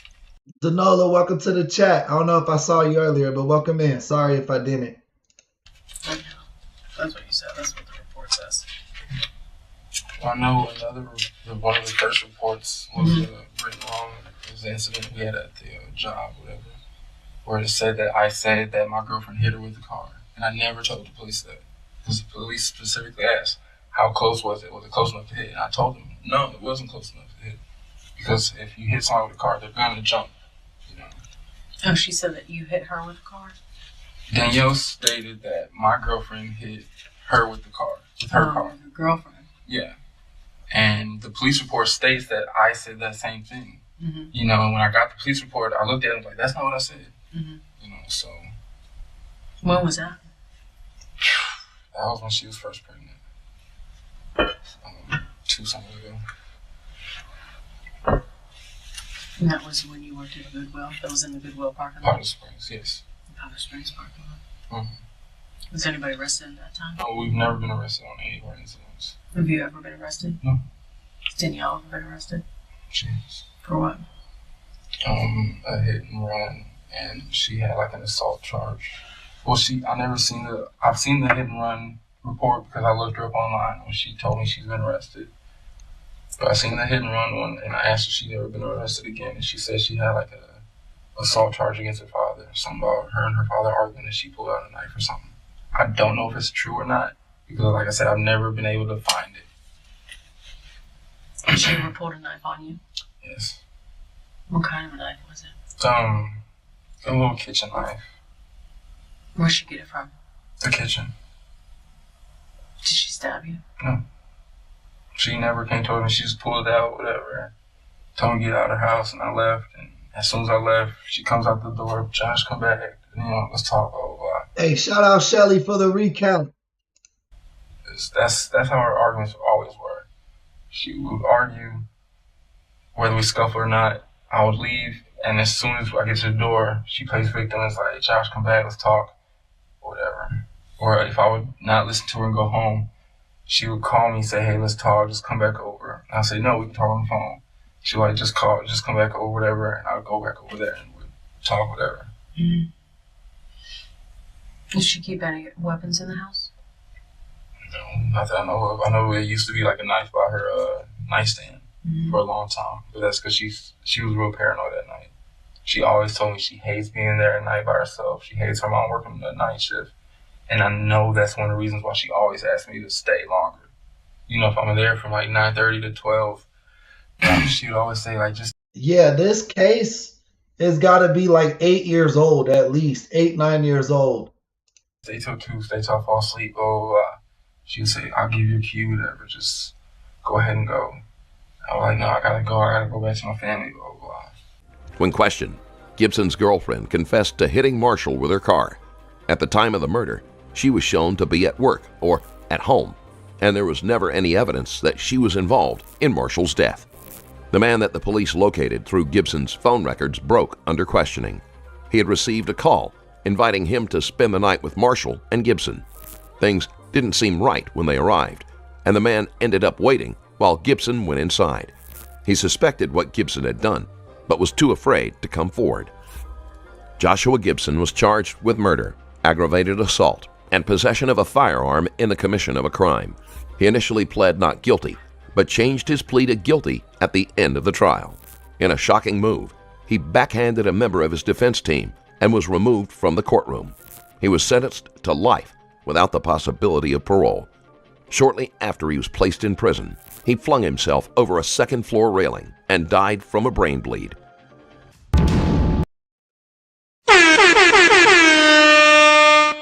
I don't know if he flung himself though. That's not really like a way motherfuckers be committing suicide like that. But in jail, who knows, bro? He might have just been sad that he got caught, and you know what I mean. But they did get the guilty verdict. They got the life sentencing, so at least he was brought to justice eventually.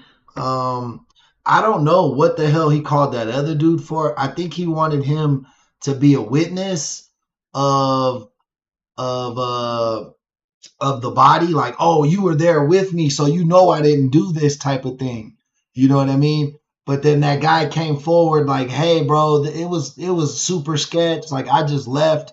I was scared of dude. You know what I mean? And then all the facts just kept adding up to you had to be the killer. And eventually he pled guilty because he knew like it wasn't gonna go good. His lawyer was like, they're coming back guilty, bro. He probably just finally pled guilty. But the fact that he backhanded his lawyer during court, bro, that shows you that he had a crazy ass temper, even though he was pretty chill in that interview. But yeah, shout out to the police that were able to put him behind bars, man. This is LaQuandra Williams, a 42-year-old home service assistant. Williams lived with her son, 21-year-old Jihad Hughes. The two were in their apartment when a fight broke out, according to two witnesses. Williams began screaming and attacking Hughes, who disarmed her before gathering his possessions to leave and defuse the situation. Williams followed him outside and got her gun from her car. When Hughes ignored her screams, she shot him in the back. We'll go over kind of slowly to make sure you understand. God damn, bro, you shot your own son? Man, what could have caused an argument like that? Hey, Marissa, welcome to the chat, man. Appreciate you. Thank you for that subscription. What could cause someone to do something so bad? And it seemed like the son was trying to exit himself from the situation. Like, damn. How many guns did this lady have? They said he disarmed her, and then she went and got another gun out the car? Ask a couple goofy questions at the beginning. That's them women who be like, I'm not the one. I'm not the one. Like, if a woman ever says, I'm not the one, bro, just leave. Just fucking leave, bro. I promise you. That is the red flag for I'm a fucking psychopath. That's what I'm not the one means. I'm fucking crazy and get the fuck away from me because I can't control my emotions. So just bear with us. I'm going to give you this so you can follow along with us. So let's see what time it is. Is it 5:58? 6 o'clock. Pound dot. 19th. Okay. And how do you spell your first name? LAQUANDRA.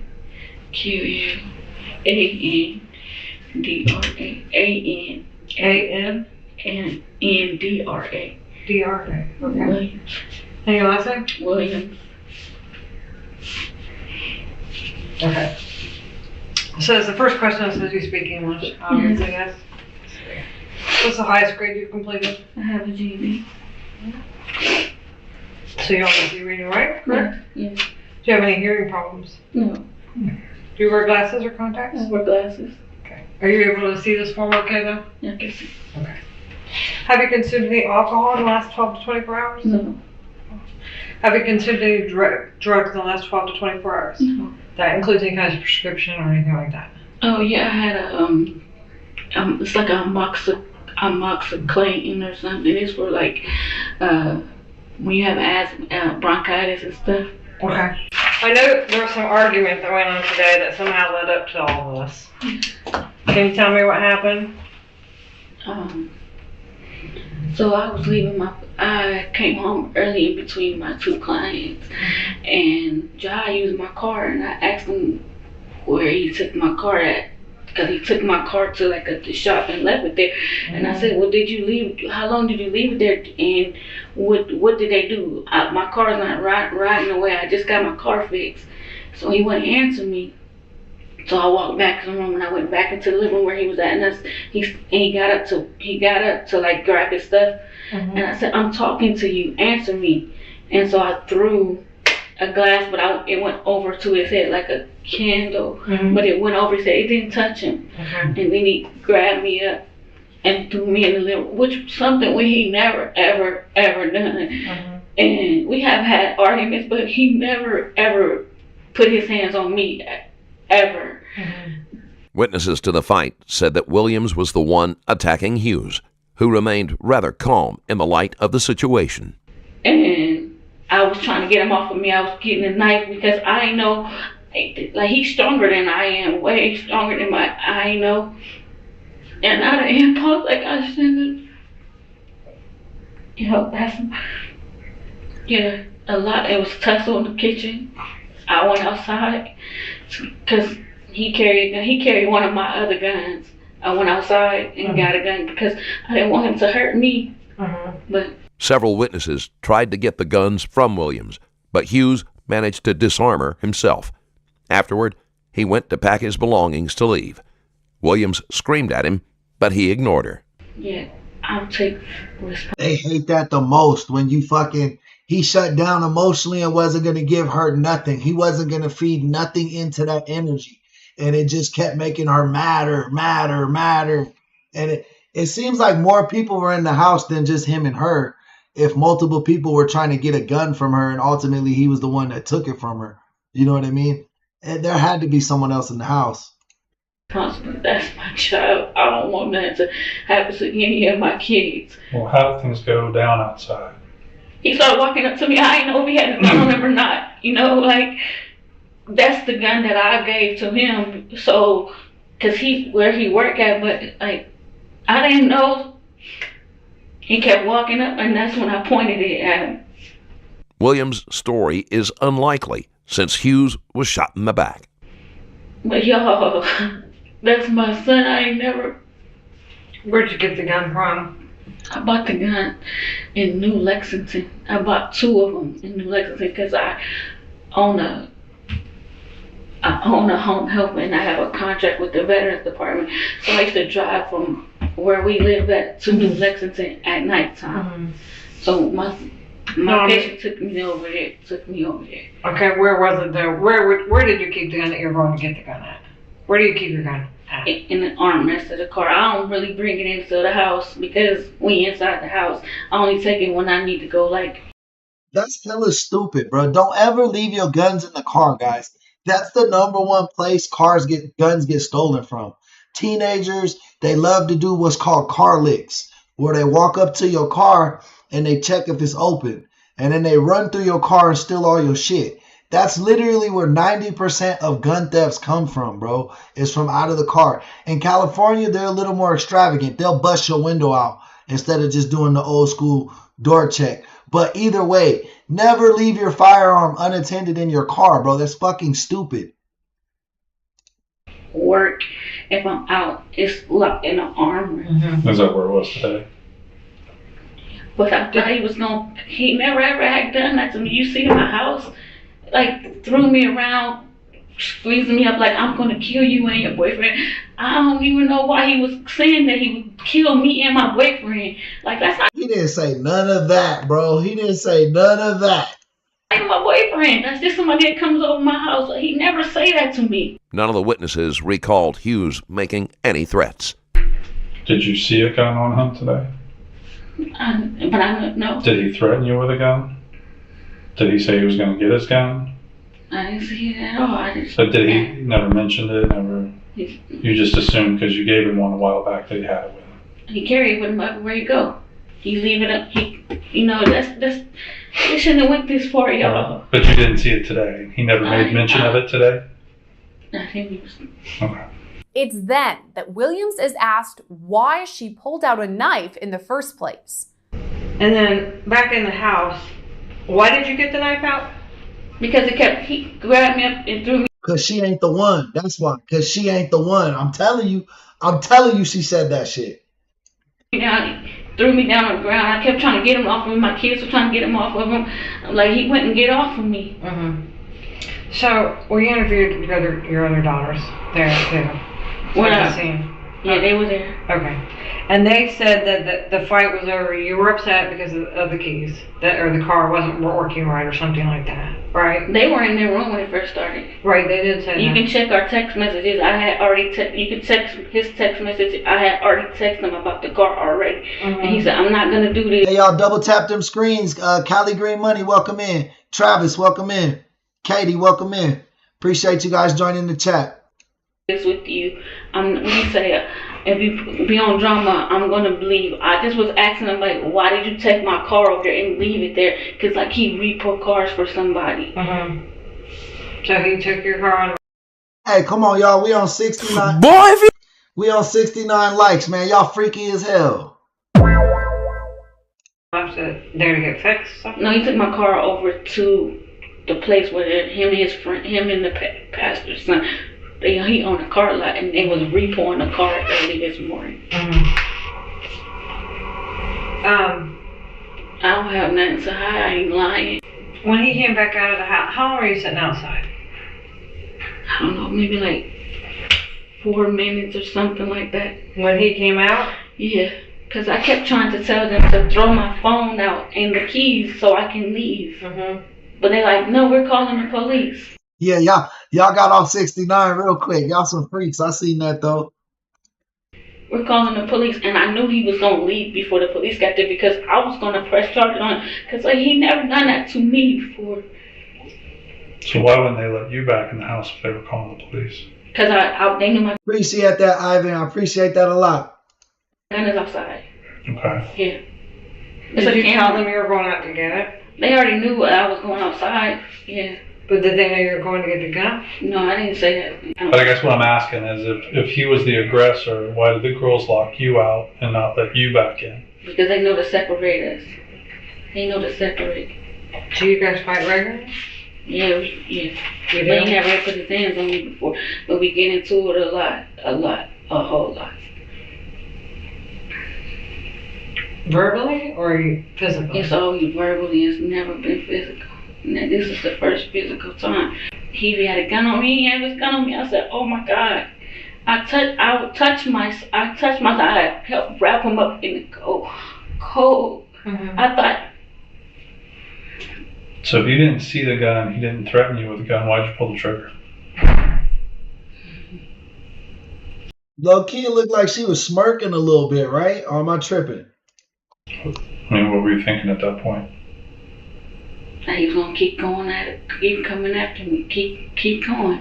So did he have his bags with him like he was leaving? Yeah, he had his back with me. It was like he was leaving. He was laughing. Yeah. So at that point, it seemed like he was leaving and the fight was over. Williams had every opportunity to avoid Hughes, who was unarmed and clearly leaving the area. No? Were you just really mad by that point? No, I wasn't mad. I just... I thought he had a gun on. He always have it on him. Like, I don't know what transpired to me between him saying, "I'm going to kill you and your boyfriend," to make it bigger than it. Like. No, the girl said that you said you were going out to the car to get your gun. They said that's why they locked the door. I didn't speak. I was upset. I didn't speak. I just left. Well, the thing is they were both interviewed separately, and they both told us you said the same thing, which is a little I odd. didn't speak. So, how does that happen? Maybe I did speak, but I don't know. It was happening so fast. Because they both, I mean, I admit verbatim what you said going outside. So you clearly said something. Because they were separated immediately when the officers would get there. They didn't have time to get their stories together because I don't think that. I didn't Maya know was that. still upstairs when the officers got there, so they didn't have time to get together and say anything. I'm not saying that they did. Okay. I don't remember. Maybe I did, maybe I didn't. It was off that. So what happened inside when you guys were fighting? Did the girls get involved at all at any point? Yeah, they were trying to. They were telling him to stop. Stop. They were saying stop so she can stop. Stop so she can stop. But he wouldn't stop. The detectives have already told Williams that both witnesses were questioned separately and that they contradicted everything she has been saying. But that hasn't stopped her from trying to twist the narrative in her favor. They said they were trying to take the knife away from you. Because he's stronger than I am. I'm going to, even the grease, I threw the grease at him because he's on me. I can't get him. I mean, we're going off of what they're telling us. It's okay. And it sounded the way that they described things. That I'm aggressive. Yeah. And I mean, did you ever hit them? When they was like little, or even somebody last year, not last year, but the year before that, graduation time, maybe May. Yeah. I was always a very aggressive parent, so they wouldn't do wrong or stuff. So yeah, I can understand why they say that. So you did not see a gun? He didn't threaten you to get a gun? He didn't mention his gun? You just know he has one because you gave him one? Mm-hmm. Did you see it at all today? I wasn't paying no attention. I just asking him about the car, but he wasn't paying no attention like that. Okay. So you didn't see it sitting on the counter or the couch? He usually sits on the couch, but I didn't even see it. And then she describes the shooting. What did he say to you after you shot him? He said, "Oh my, you shot me." And I said, "Oh my God, Jihad."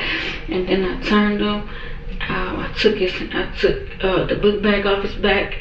I put pressure on it. I took the clothes and started trying to wrap him into it. And then he started vomiting. And my daughter was screaming. We was holding the thing. Yo, I shot my son. Jesus Christ. But did he take the knife away from you, or? He was, they always trying to take, All three of them were? Because if you dumb enough to kill somebody in cold blood, you probably not smart enough to ask for a lawyer. That's literally, this happens time and time again. Hey, what's up, Wesley? Welcome back. Okay. I was trying to take the knife away from you. But he was like, cause he had been choking me. He slammed me on the ground. Yeah, the girl said he slammed you, but it was to get the knife away from you. They said that he told them to back off so they didn't get hurt. So let me ask you a question. And if he had the gun, why would he let you come at him with a knife? God is a fighter. He not worried about no knife. Okay. But why would the girl say that you were the aggressor with the knife in the house and he was trying to get it away from you? I mean, and like I said, we interviewed them separately. They didn't have a chance. I'm not gonna switch it up. Yeah, they didn't have a chance to talk to each other. I didn't want him to be choking me. I didn't want him to be slamming me. So that's why I got a knife. Because he's big. Look how big he is compared to me. Look how much he is compared to me. Well, I will tell you, unfortunately, your son did not make it. Oh. I'm so sorry. That fake ass, that was fake as hell. Oh, the fuck out of here. Stop the cap. Oh, what? They worked on him for at least close to an hour. But he did survive his injuries. Take me. You can take me. I don't deserve that. He didn't either. Yo. Well, I think you need to do his name justice. And I know that that's not true that he was attacking you. Yes, he did. Yes, he did. Both It's your okay. It's okay. No, It's I want you alright. to tell the truth. I only want the truth. I don't want you to say something just because it's not true. But I don't both have your to girls, lie. I don't have to lie. I don't have to lie. I'm not gonna say nothing that's not true. Like, I had to live with this. You know what I'm saying? But I think you're angry though. I think you're angry because we all get angry at times. I mean, it's like we both have kids. We both have We know adult how kids that live in our frustrating it house. is to try to get through. But I think unfortunately that you probably were angry and the pressure probably got to you. Yeah. But y'all, I'm so sorry, y'all. Your 18-year-old said to tell you that she loves you. Sorry, y'all. Tell him I'm sorry. I was so angry because he don't listen to nothing I say. Like, you know what I'm saying? Like, I be working hard, working hard, and he worked at a car light. He worked at a car light, and I said, Jahad, yesterday, I said, Jahad, if I was to die today, you wouldn't even get the inheritance that you're supposed to get because I put money with the Navy Federal. You wouldn't even get it because you're not even doing what you're supposed to do. You know, everybody else, like, I was just so angry with him, but, like, y'all, I didn't mean to do that. Like, I'm serious. And no, like, I was supposed to be buying a house. Mm-hmm. It's a lot of pressure. You're doing a business. You're trying to raise kids. By myself. Like, I've been doing this since I came here from Youngstown in 2012. Mm-hmm. And I have no support, y'all. None. I go through stuff with them all the time. Like, yo, I'm so sorry, yo. No. She thinks she gonna be like, I lost my son and I'm sorry, and that's it. Now I'm good. Like, it's gonna be okay now, type shit. No, they're not gonna let you walk out that door, lady. No. Yeah. I know the pressures, and I feel like that's what happened tonight. I feel like you just snapped because you just got so angry. And everything, like, no, y'all. What? Y'all said he gone for real. No, I killed my son. Oh no. Detectives excuse themselves to do some paperwork and leave Williams alone. You might as well just take my life from me.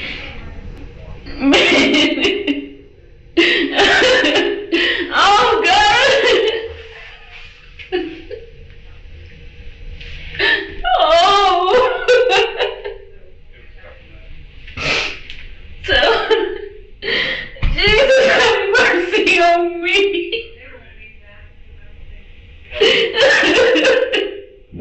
Forgive me. What?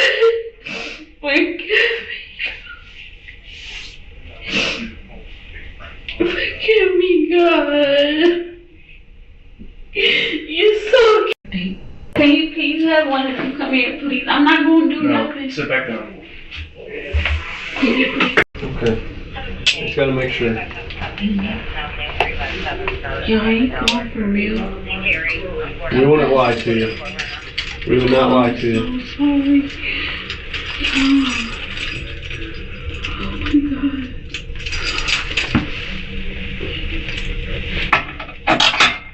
Yo, I'm sick to my stomach.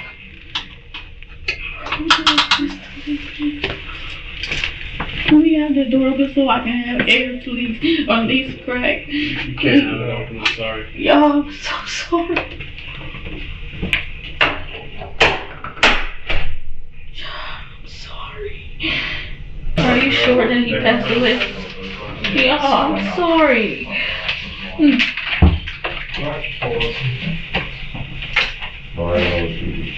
They're gonna go ahead and take you down there. LaQuandra Williams was charged with aggravated murder and felonious assault. She was found guilty and accepted a plea deal. Williams was sentenced to 18 years to life in prison.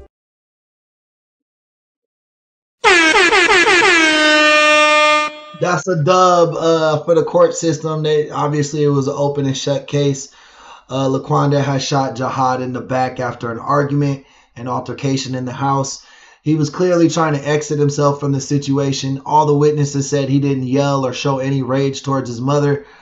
His mother was mad at him about her car or something. He got the car fixed, and then she said the car wasn't fixed properly. That started an argument where she then grabbed a gun. The witnesses say Jahad then took the gun from her and continued to pack his bags and leave.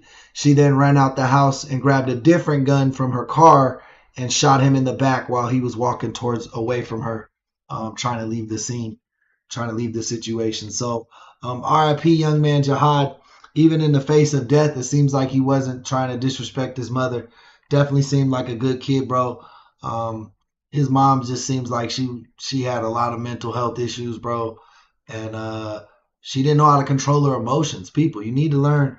Everybody, we need to learn to control ourselves, especially in like crazy situations or when we're angry. Like our temper, our pride will be the death of you. What do they say? Pride is the devil, right? Makes you, you know what I'm saying? Pride is the devil, and it's your own pride that will be the end of you every time.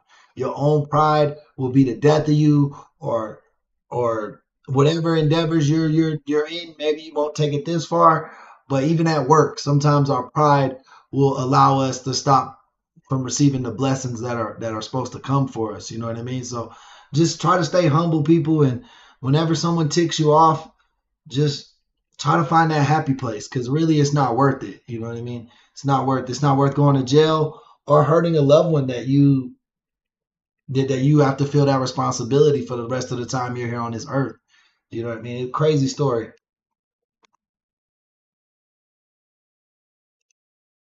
I know I've done some stuff out there, but I don't know. All right, this one is from Stranger Stories. It says Gary didn't realize he's the murder suspect. That's the title. If I did this, I can't say I did or didn't. I could tell that he was conflicted.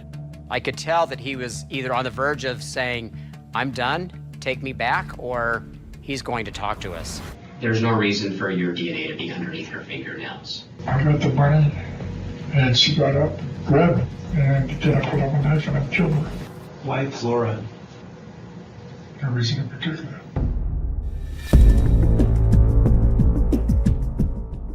This video contains the interview of a convict who has just been matched with the DNA found from a cold case. In 2014, Gary... No. I put up a knife and I killed her. Why Flora? No reason in particular.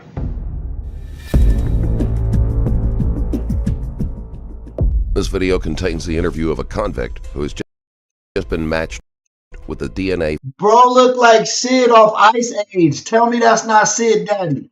The Sloth, right? That's his name, right? That's Sid's daddy right there, bro. I promise you he looked like that fucking dude off Ice Age. Found from a cold case. In 2014, Gary Dean Hilfiger was an inmate serving a life sentence for a murder he had committed in 1992.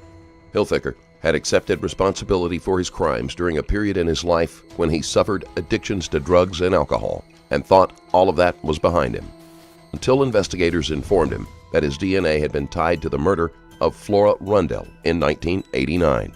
Hilfiger had been a taxi driver, and Rundell became a regular client since she relied on the taxi service as her main form of transportation. The two of them struck up a friendly acquaintance, and Rundell may have revealed more information than she... Yeah, boy, both his eyes was like, that motherfucker was he was looking both ways, bro. He didn't even got to turn his head to look both ways before he crossed the street. He just looked straight and he got all that. He got all this. My boy had mad peripheral vision, mad. But he can't see straight down, you know what I mean? He should. One night in October, Hilfiger broke into Rundell's home to look for money. He cut the phone cord and stabbed her 11 times. Let me get that back. The two of them struck up a friendly acquaintance, and Rundell may have revealed more information than she should. One night in October, Hilfiger broke into Rundell's home to look for money. He cut the phone cord and stabbed her 11 times. Dang, so she was probably telling him like some shit like, I don't trust banks. I keep my money in the house. Some dumb shit like that. You know, old people. So people go, I never trust the banks. And then they keep all their money under a mattress. This type of shit that happens. This is why I keep my money in the bank, bro. I keep my money in the bank because that shit is licensed and insured. If they steal my money, I feel like they got to answer to somebody, right? There's like some type of code of ethics. But if I leave my money in cash and someone like a family member or a robber or anybody takes my money, that shit ain't insured or bonded, bro. I lost that shit. I got to charge that to the game. Yeah, can we get him unhandcuffed, please? Thank you. Hi, Harry. How you doing? Good. Go ahead, stand up here just a second.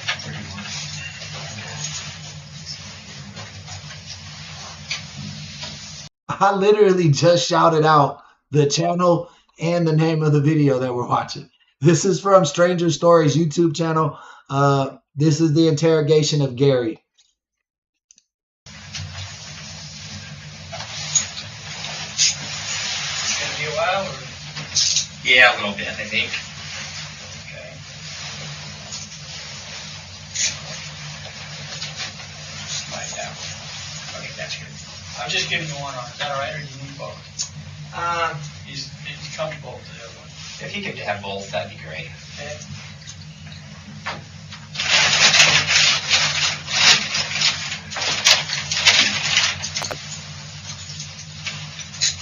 Right.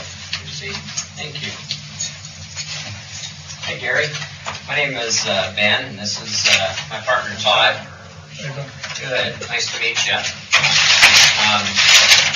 Yeah, bro, the interest you get on the coffee can in the dirt, you right, Brissa. You can't beat those returns. That's funny though, Danola. Does anybody remember the movie Fresh? It was like a 1992, 94 hood movie. It was about this kid. He was like, he was a kid of like many siblings, but he was a cool kid, man. He sold drugs and shit, but he kept it calm. But he kept all his money in a coffee can buried in a field.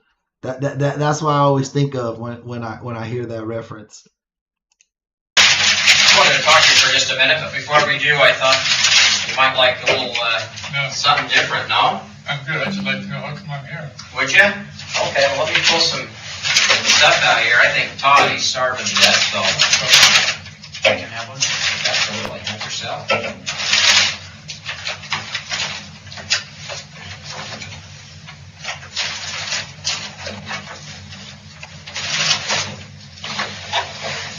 Are you sure you don't want one? You want one? Not right yet. I'll get there in a minute, though, that's for sure. I'm starving. I didn't eat breakfast. I guess myself. So, you sure you don't want a soda or something there, Gary? No. Okay. How long? Hey, Cali Green Money, you smart. If you can get your credit up and the people who really smart with that game, bro, they can keep it running, bro. They make a lot of good money and a lot of smart investments. Me, I've never been able to really conquer credit. I just always end up owing people money with interest. So I kind of got away from credit. But, you know, maybe one day I'll figure that shit out. How long have you been over here now? I've been incarcerated, for the city for 22 years. For 22 years? Yes. So a long time. Yeah. When are you scheduled to get out? I got an 8-year parole date. An 8-year parole date. So is that 2020? About? No. 2022? Right, yeah. Oh, 2022. Oh, that's right. We are in 2014, I think in 2012. Okay. So, the reason I wanted to talk to you is your name came up in an investigation. And I wanted to talk to you about that. But obviously, you're in prison, you're incarcerated, so you are in custody. So I do need to read you your rights, and I'm sure you've heard that before, or what have you, seen it on TV. Hilfiker is being interviewed about the murder of Flora Rundell in 1989. He is currently in prison for the murder of Marcia Haverty, which he committed in 1992. Oh, so bro, a serial killer. He might have some other victims we don't know about. It seems like he likes to hurt old women, right? So I just want to go through those with you first, and then I'd like to maybe talk to you if you're interested in talking to me about what I'm investigating. Okay? So you do have the right to remain silent. Anything you say can and will be used against you in court. You have the right to consult with a lawyer before answering any questions, or to have a lawyer with you during any questioning. If you cannot afford a lawyer, one will be provided for you free of cost if you want one. Do you understand your rights as I have explained them to you? Yeah. Okay. Are you willing to talk with me without consulting or having an attorney present with you this time? Emil, welcome to the chat.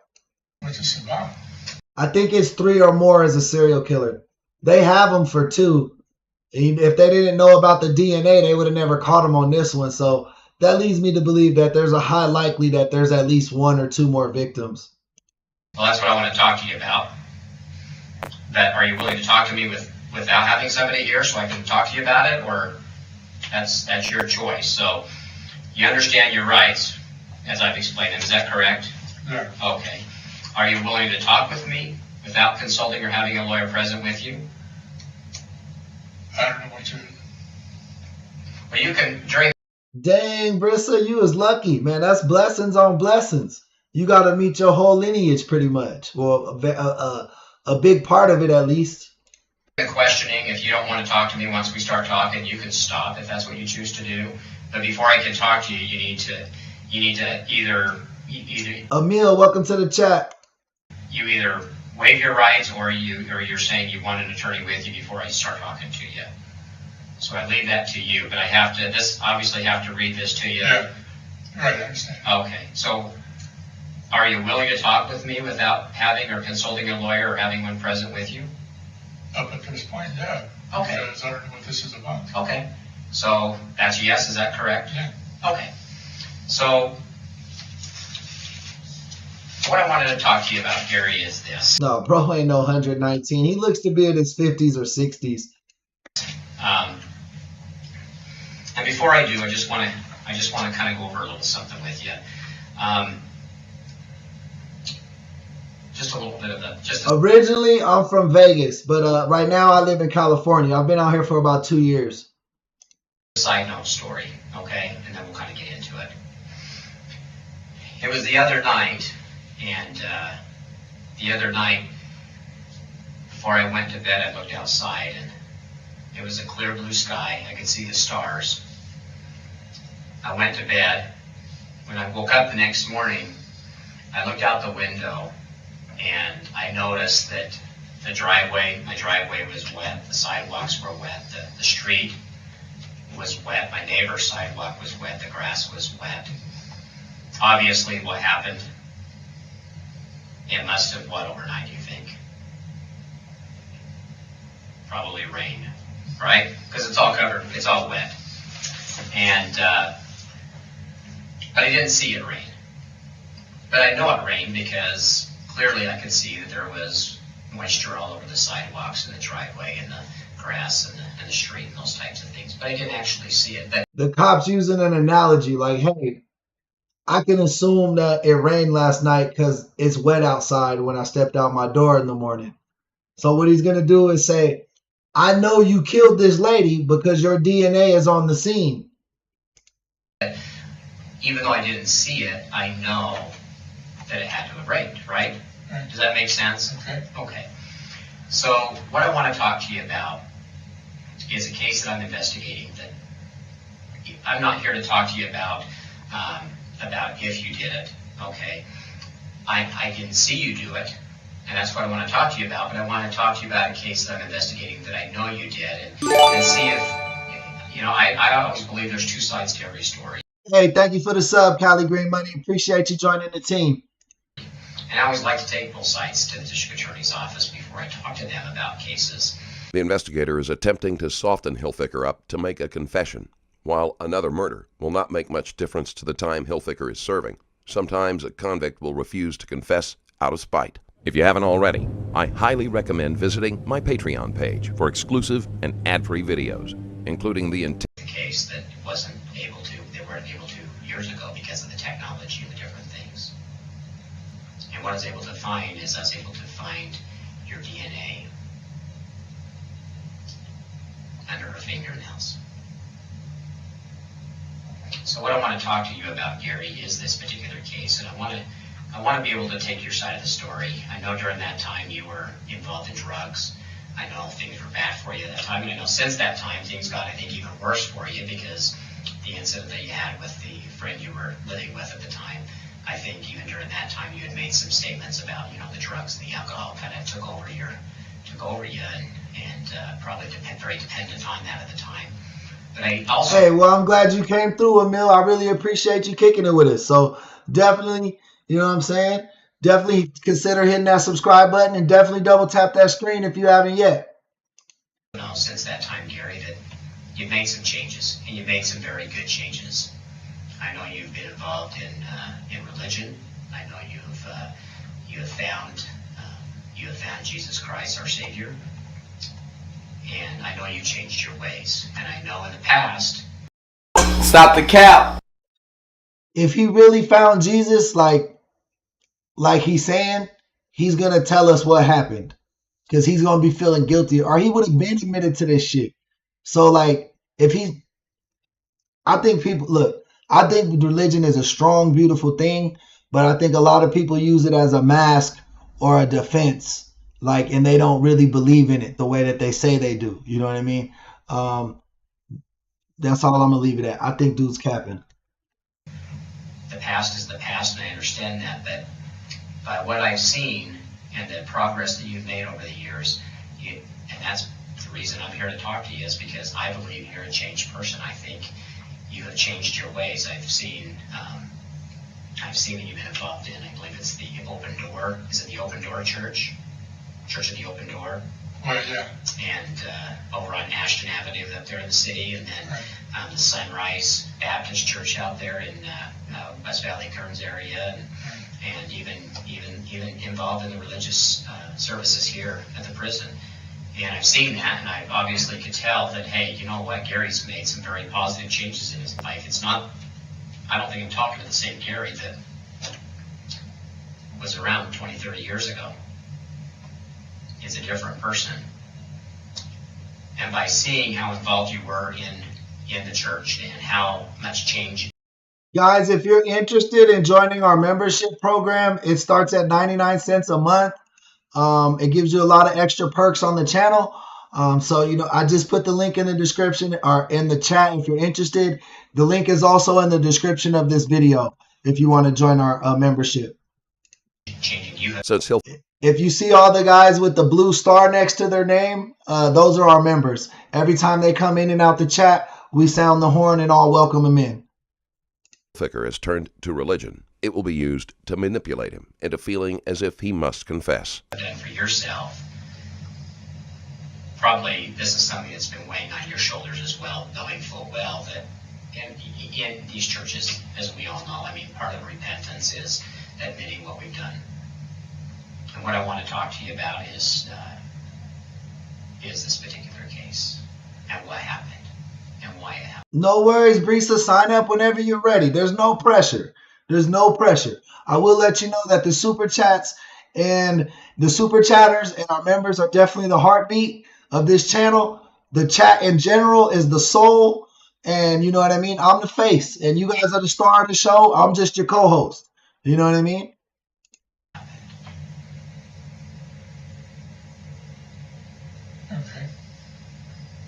You're not a bad guy, Gary, and like I said... Have a good day at work, Callie Green. Hope you're closing them deals, making that money, my boy. I'm here because you... I'm a bad guy, that's why I'm in prison. Well, but I think you've made some changes, and people that even have problems can change, and I think you're one of them, and that's one of the reasons why I've waited until now to come and talk to you. I have been watching over the past, and I have seen some very positive changes in you. So then, whereabouts are you from? Are you from here? Sorry, I apologize. I'm from the Salt Lake County Sheriff's Office. Right. So actually, we've since changed the name to Unified Police Department. But we're still a couple of old guys here. We're still Sheriff's Office. We've been around for about 25 years apiece, so. Well, no, because I was like, well, I'm sorry. Because see, man, I thought you was with the police. No, and I'm so sorry. I failed to introduce myself properly, and my partner Todd. Yes, no, we're investigators from the Salt Lake County Sheriff's Office now. Again, they call it Unified Police Department.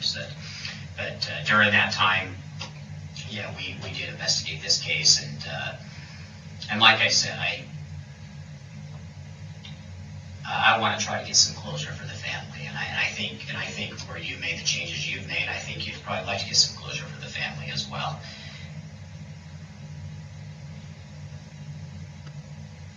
I mean, I vaguely remember this person because I remember her from work and so forth and such.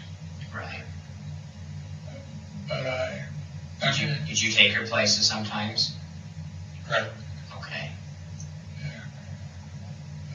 But this is, I mean, I've done so much in my life. There's things I can't remember.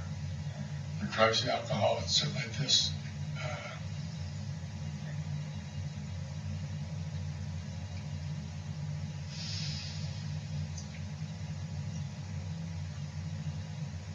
I've had dreams about stuff. Wasn't you on? No, this guy's in jail. And his DNA popped up for a murder back in 1989. They believe he killed this old lady. He's already serving a life sentence for killing another old lady who was his roommate when his DNA popped up on a cold case. His name's Gary. Channel I'm not sure what state it's in. 13 or something recently? Or, well, no, it's been several months ago. May have been. Gary, Sure. I've worked a lot of these cases. But there was something, I don't know. Hey, Lethal, welcome to the chat. Everybody give her a warm welcome. I don't know what's going on. It's really weird because there's bits and pieces of my life that I can't remember. Sure. There's some things I forgot. I mean, No, this isn't the happy face, or no, this isn't the clown killer Gary. Not that guy. This is a different guy. But shout you out for knowing that. We have a documentary on our shorts about Gary Wayne Gacy, I think his name was, or John, whatever. John, I forget his name, but you know.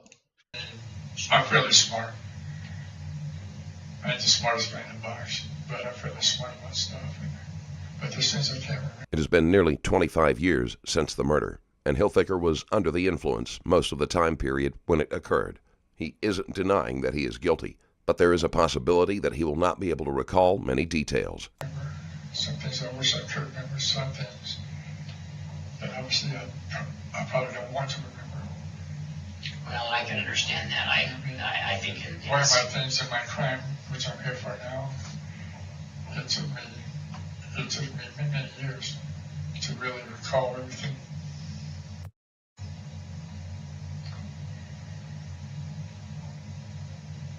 I know I've done some stuff out there. Low key, he just admitted to more murders. He said, I know there's some more stuff out there. I told you bro was a serial killer. This ain't his only victim the police don't know about. But I don't know if I did this. I can't say I did or didn't. Well, and like I said, I would like to think I did. Yeah, I can understand that, Gary. And that's, I'm not here to talk to you about as far as if you did or didn't do it, okay? I'm not. Like I said, there's no reason for your DNA to be underneath her fingernails. There's no reason for your DNA to be other places within her house. Okay? It's not a matter of if you did or didn't do it. And that's why I'm talking to you. I wanted to try to clear this up and find out why. I mean, what happened that day? What happened that night? I ain't got a clue. I really don't. I can look at you and see it. Like I said, whenever I've had dreams, and like I said, I thought I seen you about 8 months ago. And just flashed by and something clicked inside my head. And I just went, no. Well, you recognize the name, right? Yeah. How do you recognize the name? I don't know. I mean, just something clicked inside my head. And then whenever he was describing the way that she lived. Rundell used taxis to get around town, and Hilfiger was her driver on multiple occasions. Way back, when was this? 78? Before he came to prison. Bro, he remembers her for real, for real. He's trying to act like he don't remember that shit. He's lying. He remembers her. The first time. I used to work at a bakery that was right across the street from there. Almost. It was about 2 foot south of Right. and Third West. It used to be called. Was it the Old Home Bakery? No. And they had one in Sugar House also, a small bakery. But this was a really big bakery. Thank you, Katie. I appreciate you. I used to work there, and that's why whenever he was saying this, they started clicking on my head. Did you know her during that time that you were working at the bakery? No. You never had any conversation with her? No. So the conversations kind of started when you started driving taxi for UCAP. Right. That's where started meeting her at because you were taking her places. I do remember her from. You do remember her from taking her places. I remember that name. That's why. I mean, that's the person. Because in fact, I was trying to read this whenever that you checked it around. Anyway. Well, her name is it's right on the side. Okay. There's a picture of her.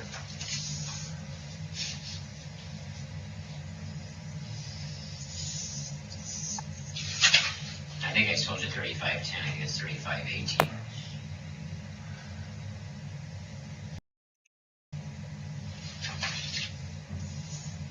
How often did you give her rides then? No, she had.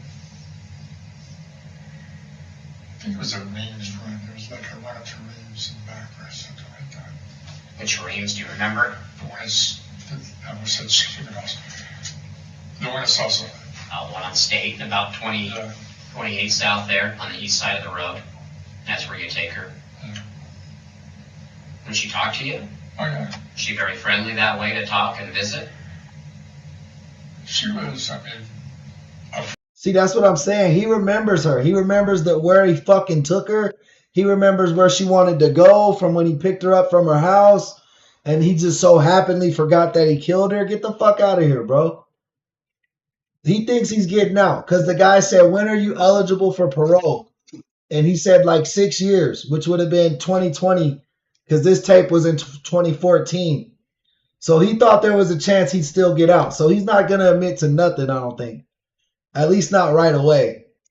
Friendly person. Was she? So, well, because of the fact I was a friendly guy. Sure. At one time. So you got to build a rapport a little bit with her throughout the times you've taken her up to Reams and back. Or a friendship, maybe, would you say? Not a friendship. But well enough to converse with one another. Well, I'll talk to her as far as for generalities. Right. Do you remember the house that she lived in? No. A picture of the house. Just this little.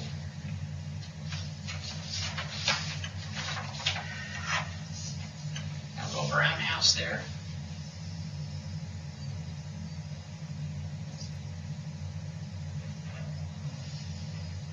I don't remember her house. It doesn't ring a bell for me. Doesn't it?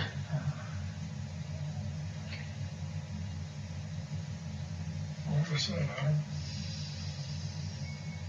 know. I just can't believe it.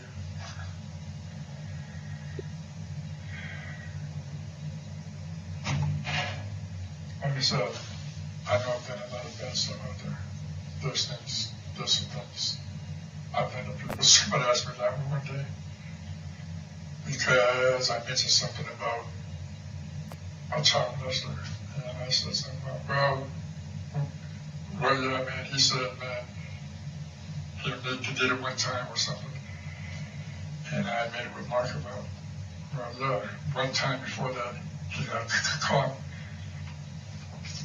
And somebody, a friend that was visiting with me said, well, and it's really weird, man. My friend said to me, how many people did you kill?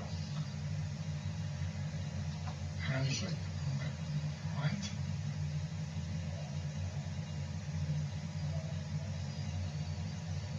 I don't know if I should say anymore, man. Hilfiger remembers Rundell, but not much else. Although he has been told there is DNA evidence to link him, there is no way for him to know whether that is true or not. It wouldn't be the first time that someone in his position has been talked into making a false confession. Well, like I said, Gary, the reason I've come out here is I've noticed a change in what you were doing for yourself, and I had noticed the letters that have corresponded with from.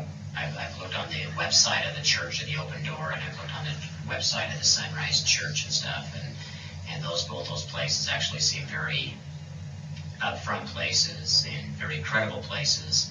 And I know that you participate in both of those churches, and I felt for whatever reason, I don't know, but I felt that this was the time to come and talk to you and you know, maybe a turning point in your life. And obviously, Gary, at this time, you do. I see the position you're in, and you do. You have to.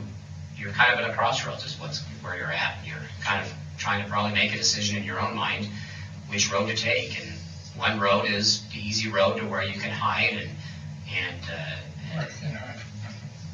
but you're right. Eventually, it catches up to you. But the other road is a rough road, and you know that. The other road is a rough road, but at the end of that road, there is some peace at the end of that road, and that's the right road. And that's the road that you take responsibility. You're willing to get some closer to the family members. You're willing to get some closer to the community and willing to stand up and take responsibility, which I think with the changes you've made in your own life, I believe at this time you're ready to do that. I really do. You are a different person today than you were back then, and I understand the drugs and the alcohol, they do, and they continue to take people, and we see it all the time. Grandchildren now. Wow. How many grandchildren do you have? I got four. Four? Four that I'm aware of. And how many children do you have? I got three from my wife and one from a woman's ago. Okay.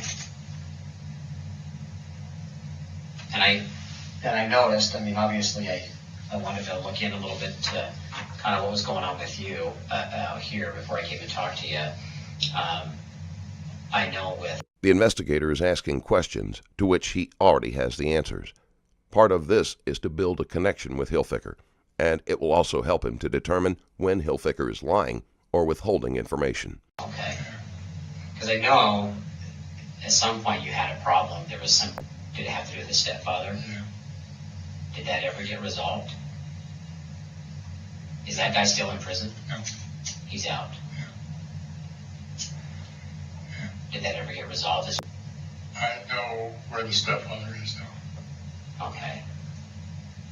Where is he at? I can do too.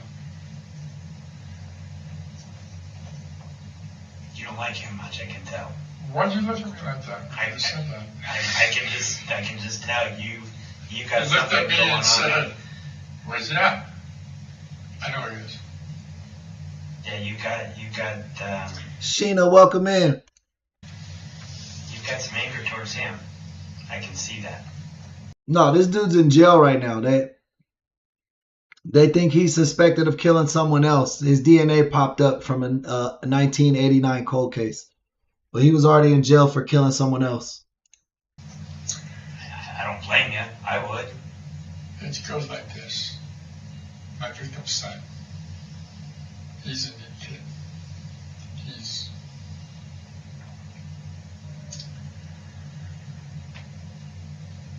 a lot more of a man than what I'll ever be. Because I had a bad dream one night, and I dreamed that this kid caught me as I pulled over from here and pulled a gun and shot me.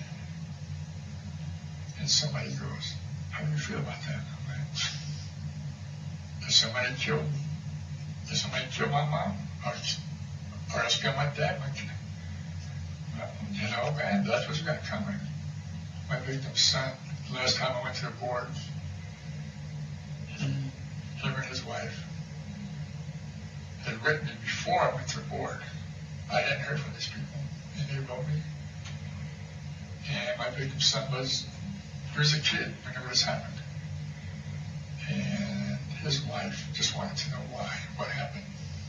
And so then I thought the case was, and I went back. And I never heard back from him, which of course I didn't expect to. Right. Because it was just what happened. Just as you're saying here, that these people are going, sure, we just want closure now. Whenever I went to the board the last time, we always get a victim statement that comes in our board packets, and it was just, we're putting this all behind us. Whatever the board sees fit is what we're good with. Wow. Or something along that line that he didn't have any animosity with me. Wow. Haverty's son has decided he is not going to try to block Hilfiker's parole. Often the family of the victim understandably tries to ensure that the person who murdered their loved one is never freed. No, my son's father, no. He paid his. He did pay it, and you're satisfied with what he paid? Oh, yeah. Okay. Okay. But whenever he paroled, and at the time I was still talking to my son, and I have friends. Did he say his son was in jail with him? Did I miss something? Who worked in corrections. We just said that. Mm-hmm. And I wanted to know where this guy was. Well, somebody went to him and told him, the best thing you can do is make sure that you're as far away from that kid as what you can be. So then he's in Ogden. My son at the time, he lived in Springfield. So quite a ways away. He's on opposite ends of the state. Obviously, he listened to somebody then, huh? Yeah. How about your other children? They're all grown. Do you see him or hear from him? No. No contact at all? My ex-wife, whenever she passed away, somebody said, man, this should make my kids swear that they would never come out here to see me. Or they would never.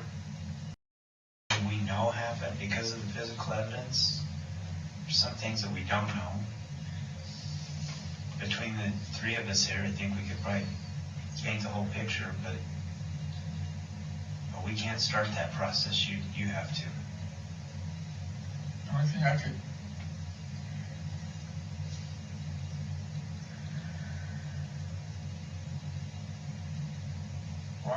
Why would I do this other than, unless I went in to steal something?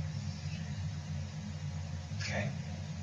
But obviously, she lived on the east side of Salt Lake.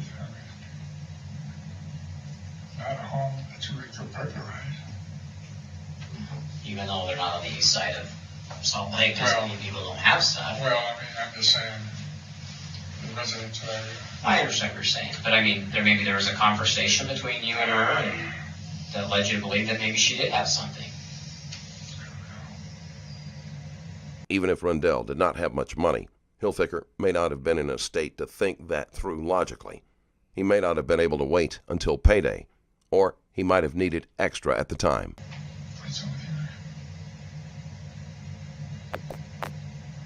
So what did you take out of there? I don't know.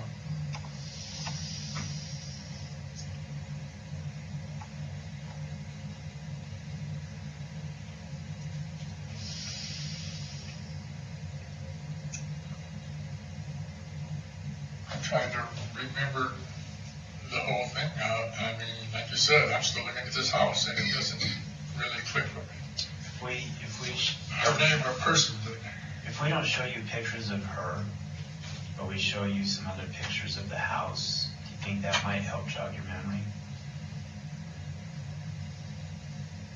Like I said, why else would my DNA be there? Like what you said, that I was there. The only thing I can think of is that I broke in to steal something. And during that time, you indicated earlier you were involved in drugs and alcohol. So what maybe would you have stolen then, do you think? I don't know. Robert is, I don't know. Robert for what, though? Do you think she used drugs at that time, or alcohol? I wouldn't have a clue about that. Right, but you're kind of indicating that maybe you robbed her for something, and I'm just trying to kind of figure out what you think maybe you robbed her. Well, she was an old lady. Y'all saw the picture of the mattress flipped up. She told him probably that she kept cash in her house. So then he killed her and started flipping up her house looking for cash. It's pretty simple, but I know they just want him to admit it. They know it. They just want him to admit it. Well, maybe you guys had a conversation. Obviously, when you're taking her to Reams or to the doctor, there's got to be some type of conversation going on. And I know I've read, and you taxi guys are about the best when it comes to talking to people. You can break the ice better than anybody I know. So I think when you're talking to one another, you're probably discussing things, and maybe she let on to let you believe that she had something that you may have had interest in. And during that time in your life, things weren't going well for you. It sounds like you were working hard to try to get to your next fix. There was anything there. How did you know that she would have had some money there? Did she ever talk about that? She must have said something. She must have said something. Told you. What did she say? I don't know. You know, older people, once they see you a few times, he said he was her regular cab driver. I guarantee you she started complaining about the banks and how she didn't trust it. And light bulb, I'm finna go steal all the cash in her house. That's what happened. I mean, something was said that made me think that she had money.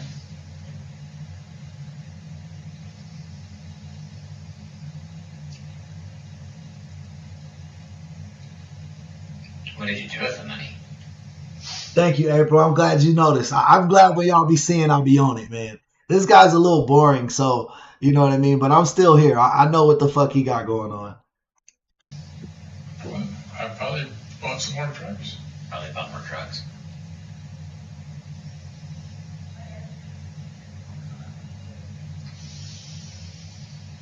So what happened after you got the money out of the billfold?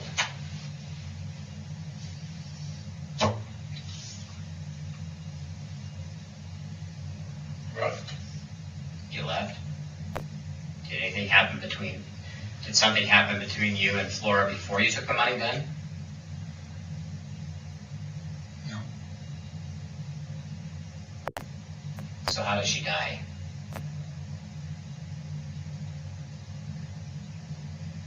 I stabbed her. He remembers. He remembers all this shit. I think that's according to this, that she died of being stabbed to death. Was that before or after you took the money?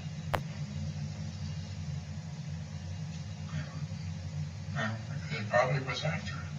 Another indication that Hilfiker is probably just making this up as he goes along is the way he keeps using the word probably.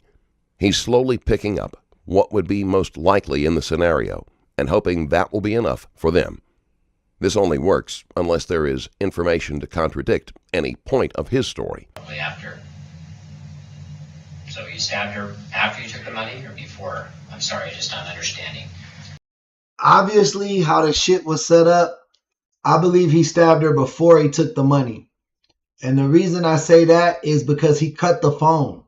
They said he cut the phone and then she was murdered by being stabbed. So he probably went in the house after he dropped her off, cut the phone, stabbed her, then flipped the house up after she was dead. It wouldn't make sense for him to flip the house up, then cut the phone and then stab her. Like, that just doesn't make sense. The other scenario makes a lot more sense. Just trying to follow you. I was trying to figure this out myself.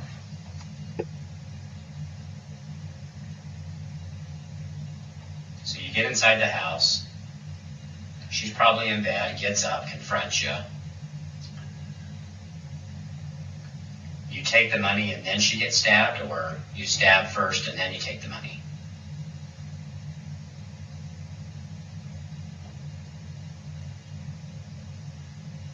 I believe it was after.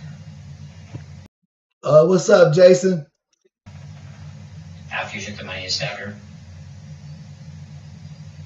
And did she say something to you during that time? Obviously she was upset. Can't recall.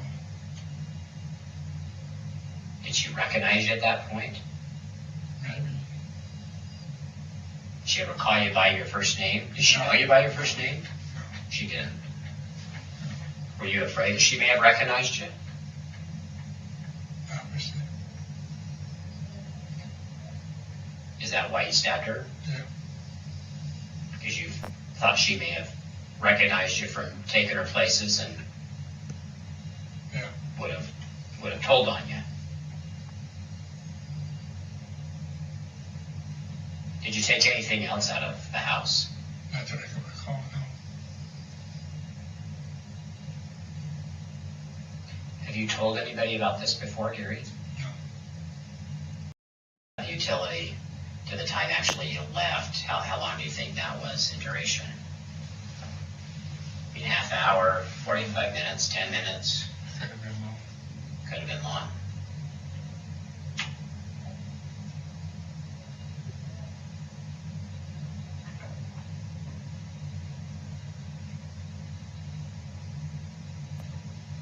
Yeah, that was like 36 years ago from the time of the crime. Like this is like, or no, like 20, like 26 years from the time of the crime. So he was a lot younger man, and she was already an elderly woman. So I don't think it would have took him that long to do all this and then leave the house.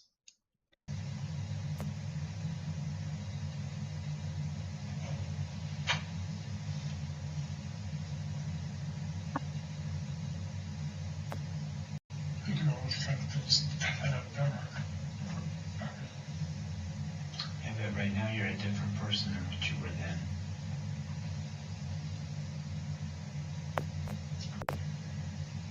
So do you remember everything about this now?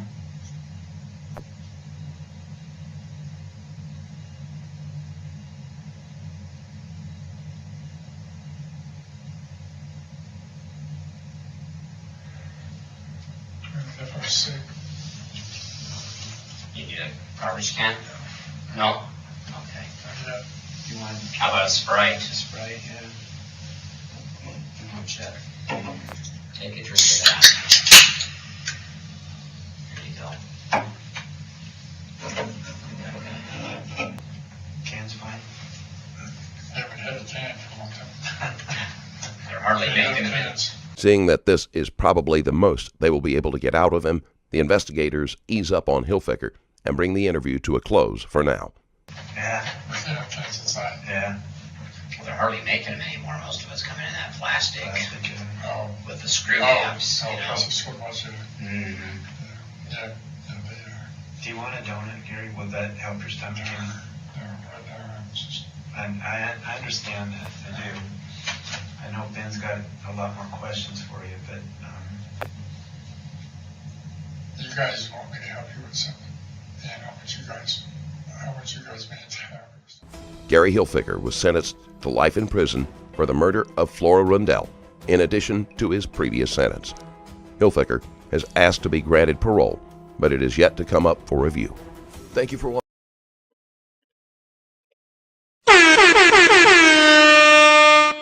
I don't think he getting out. He not getting out. He gonna be in there for a while for sure, for sure. He gonna die in jail.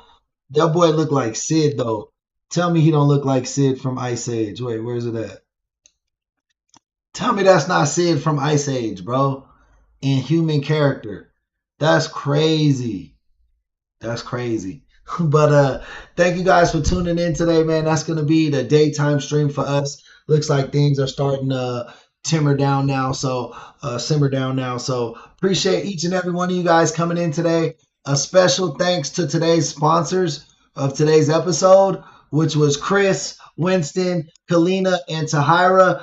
Thank you guys so much. Also, Cardi sending in the 2 jewels. So I appreciate you for that. Shout out everybody who subscribed and liked to the channel today as well. We are growing, and that's all because of you guys. Remember, the chat, you guys are the star of the show. I'm just your co-host. I love and appreciate each and every one of you guys for tuning in. Thank you so much. We'll see you next time on Fade King True Crime Reviews.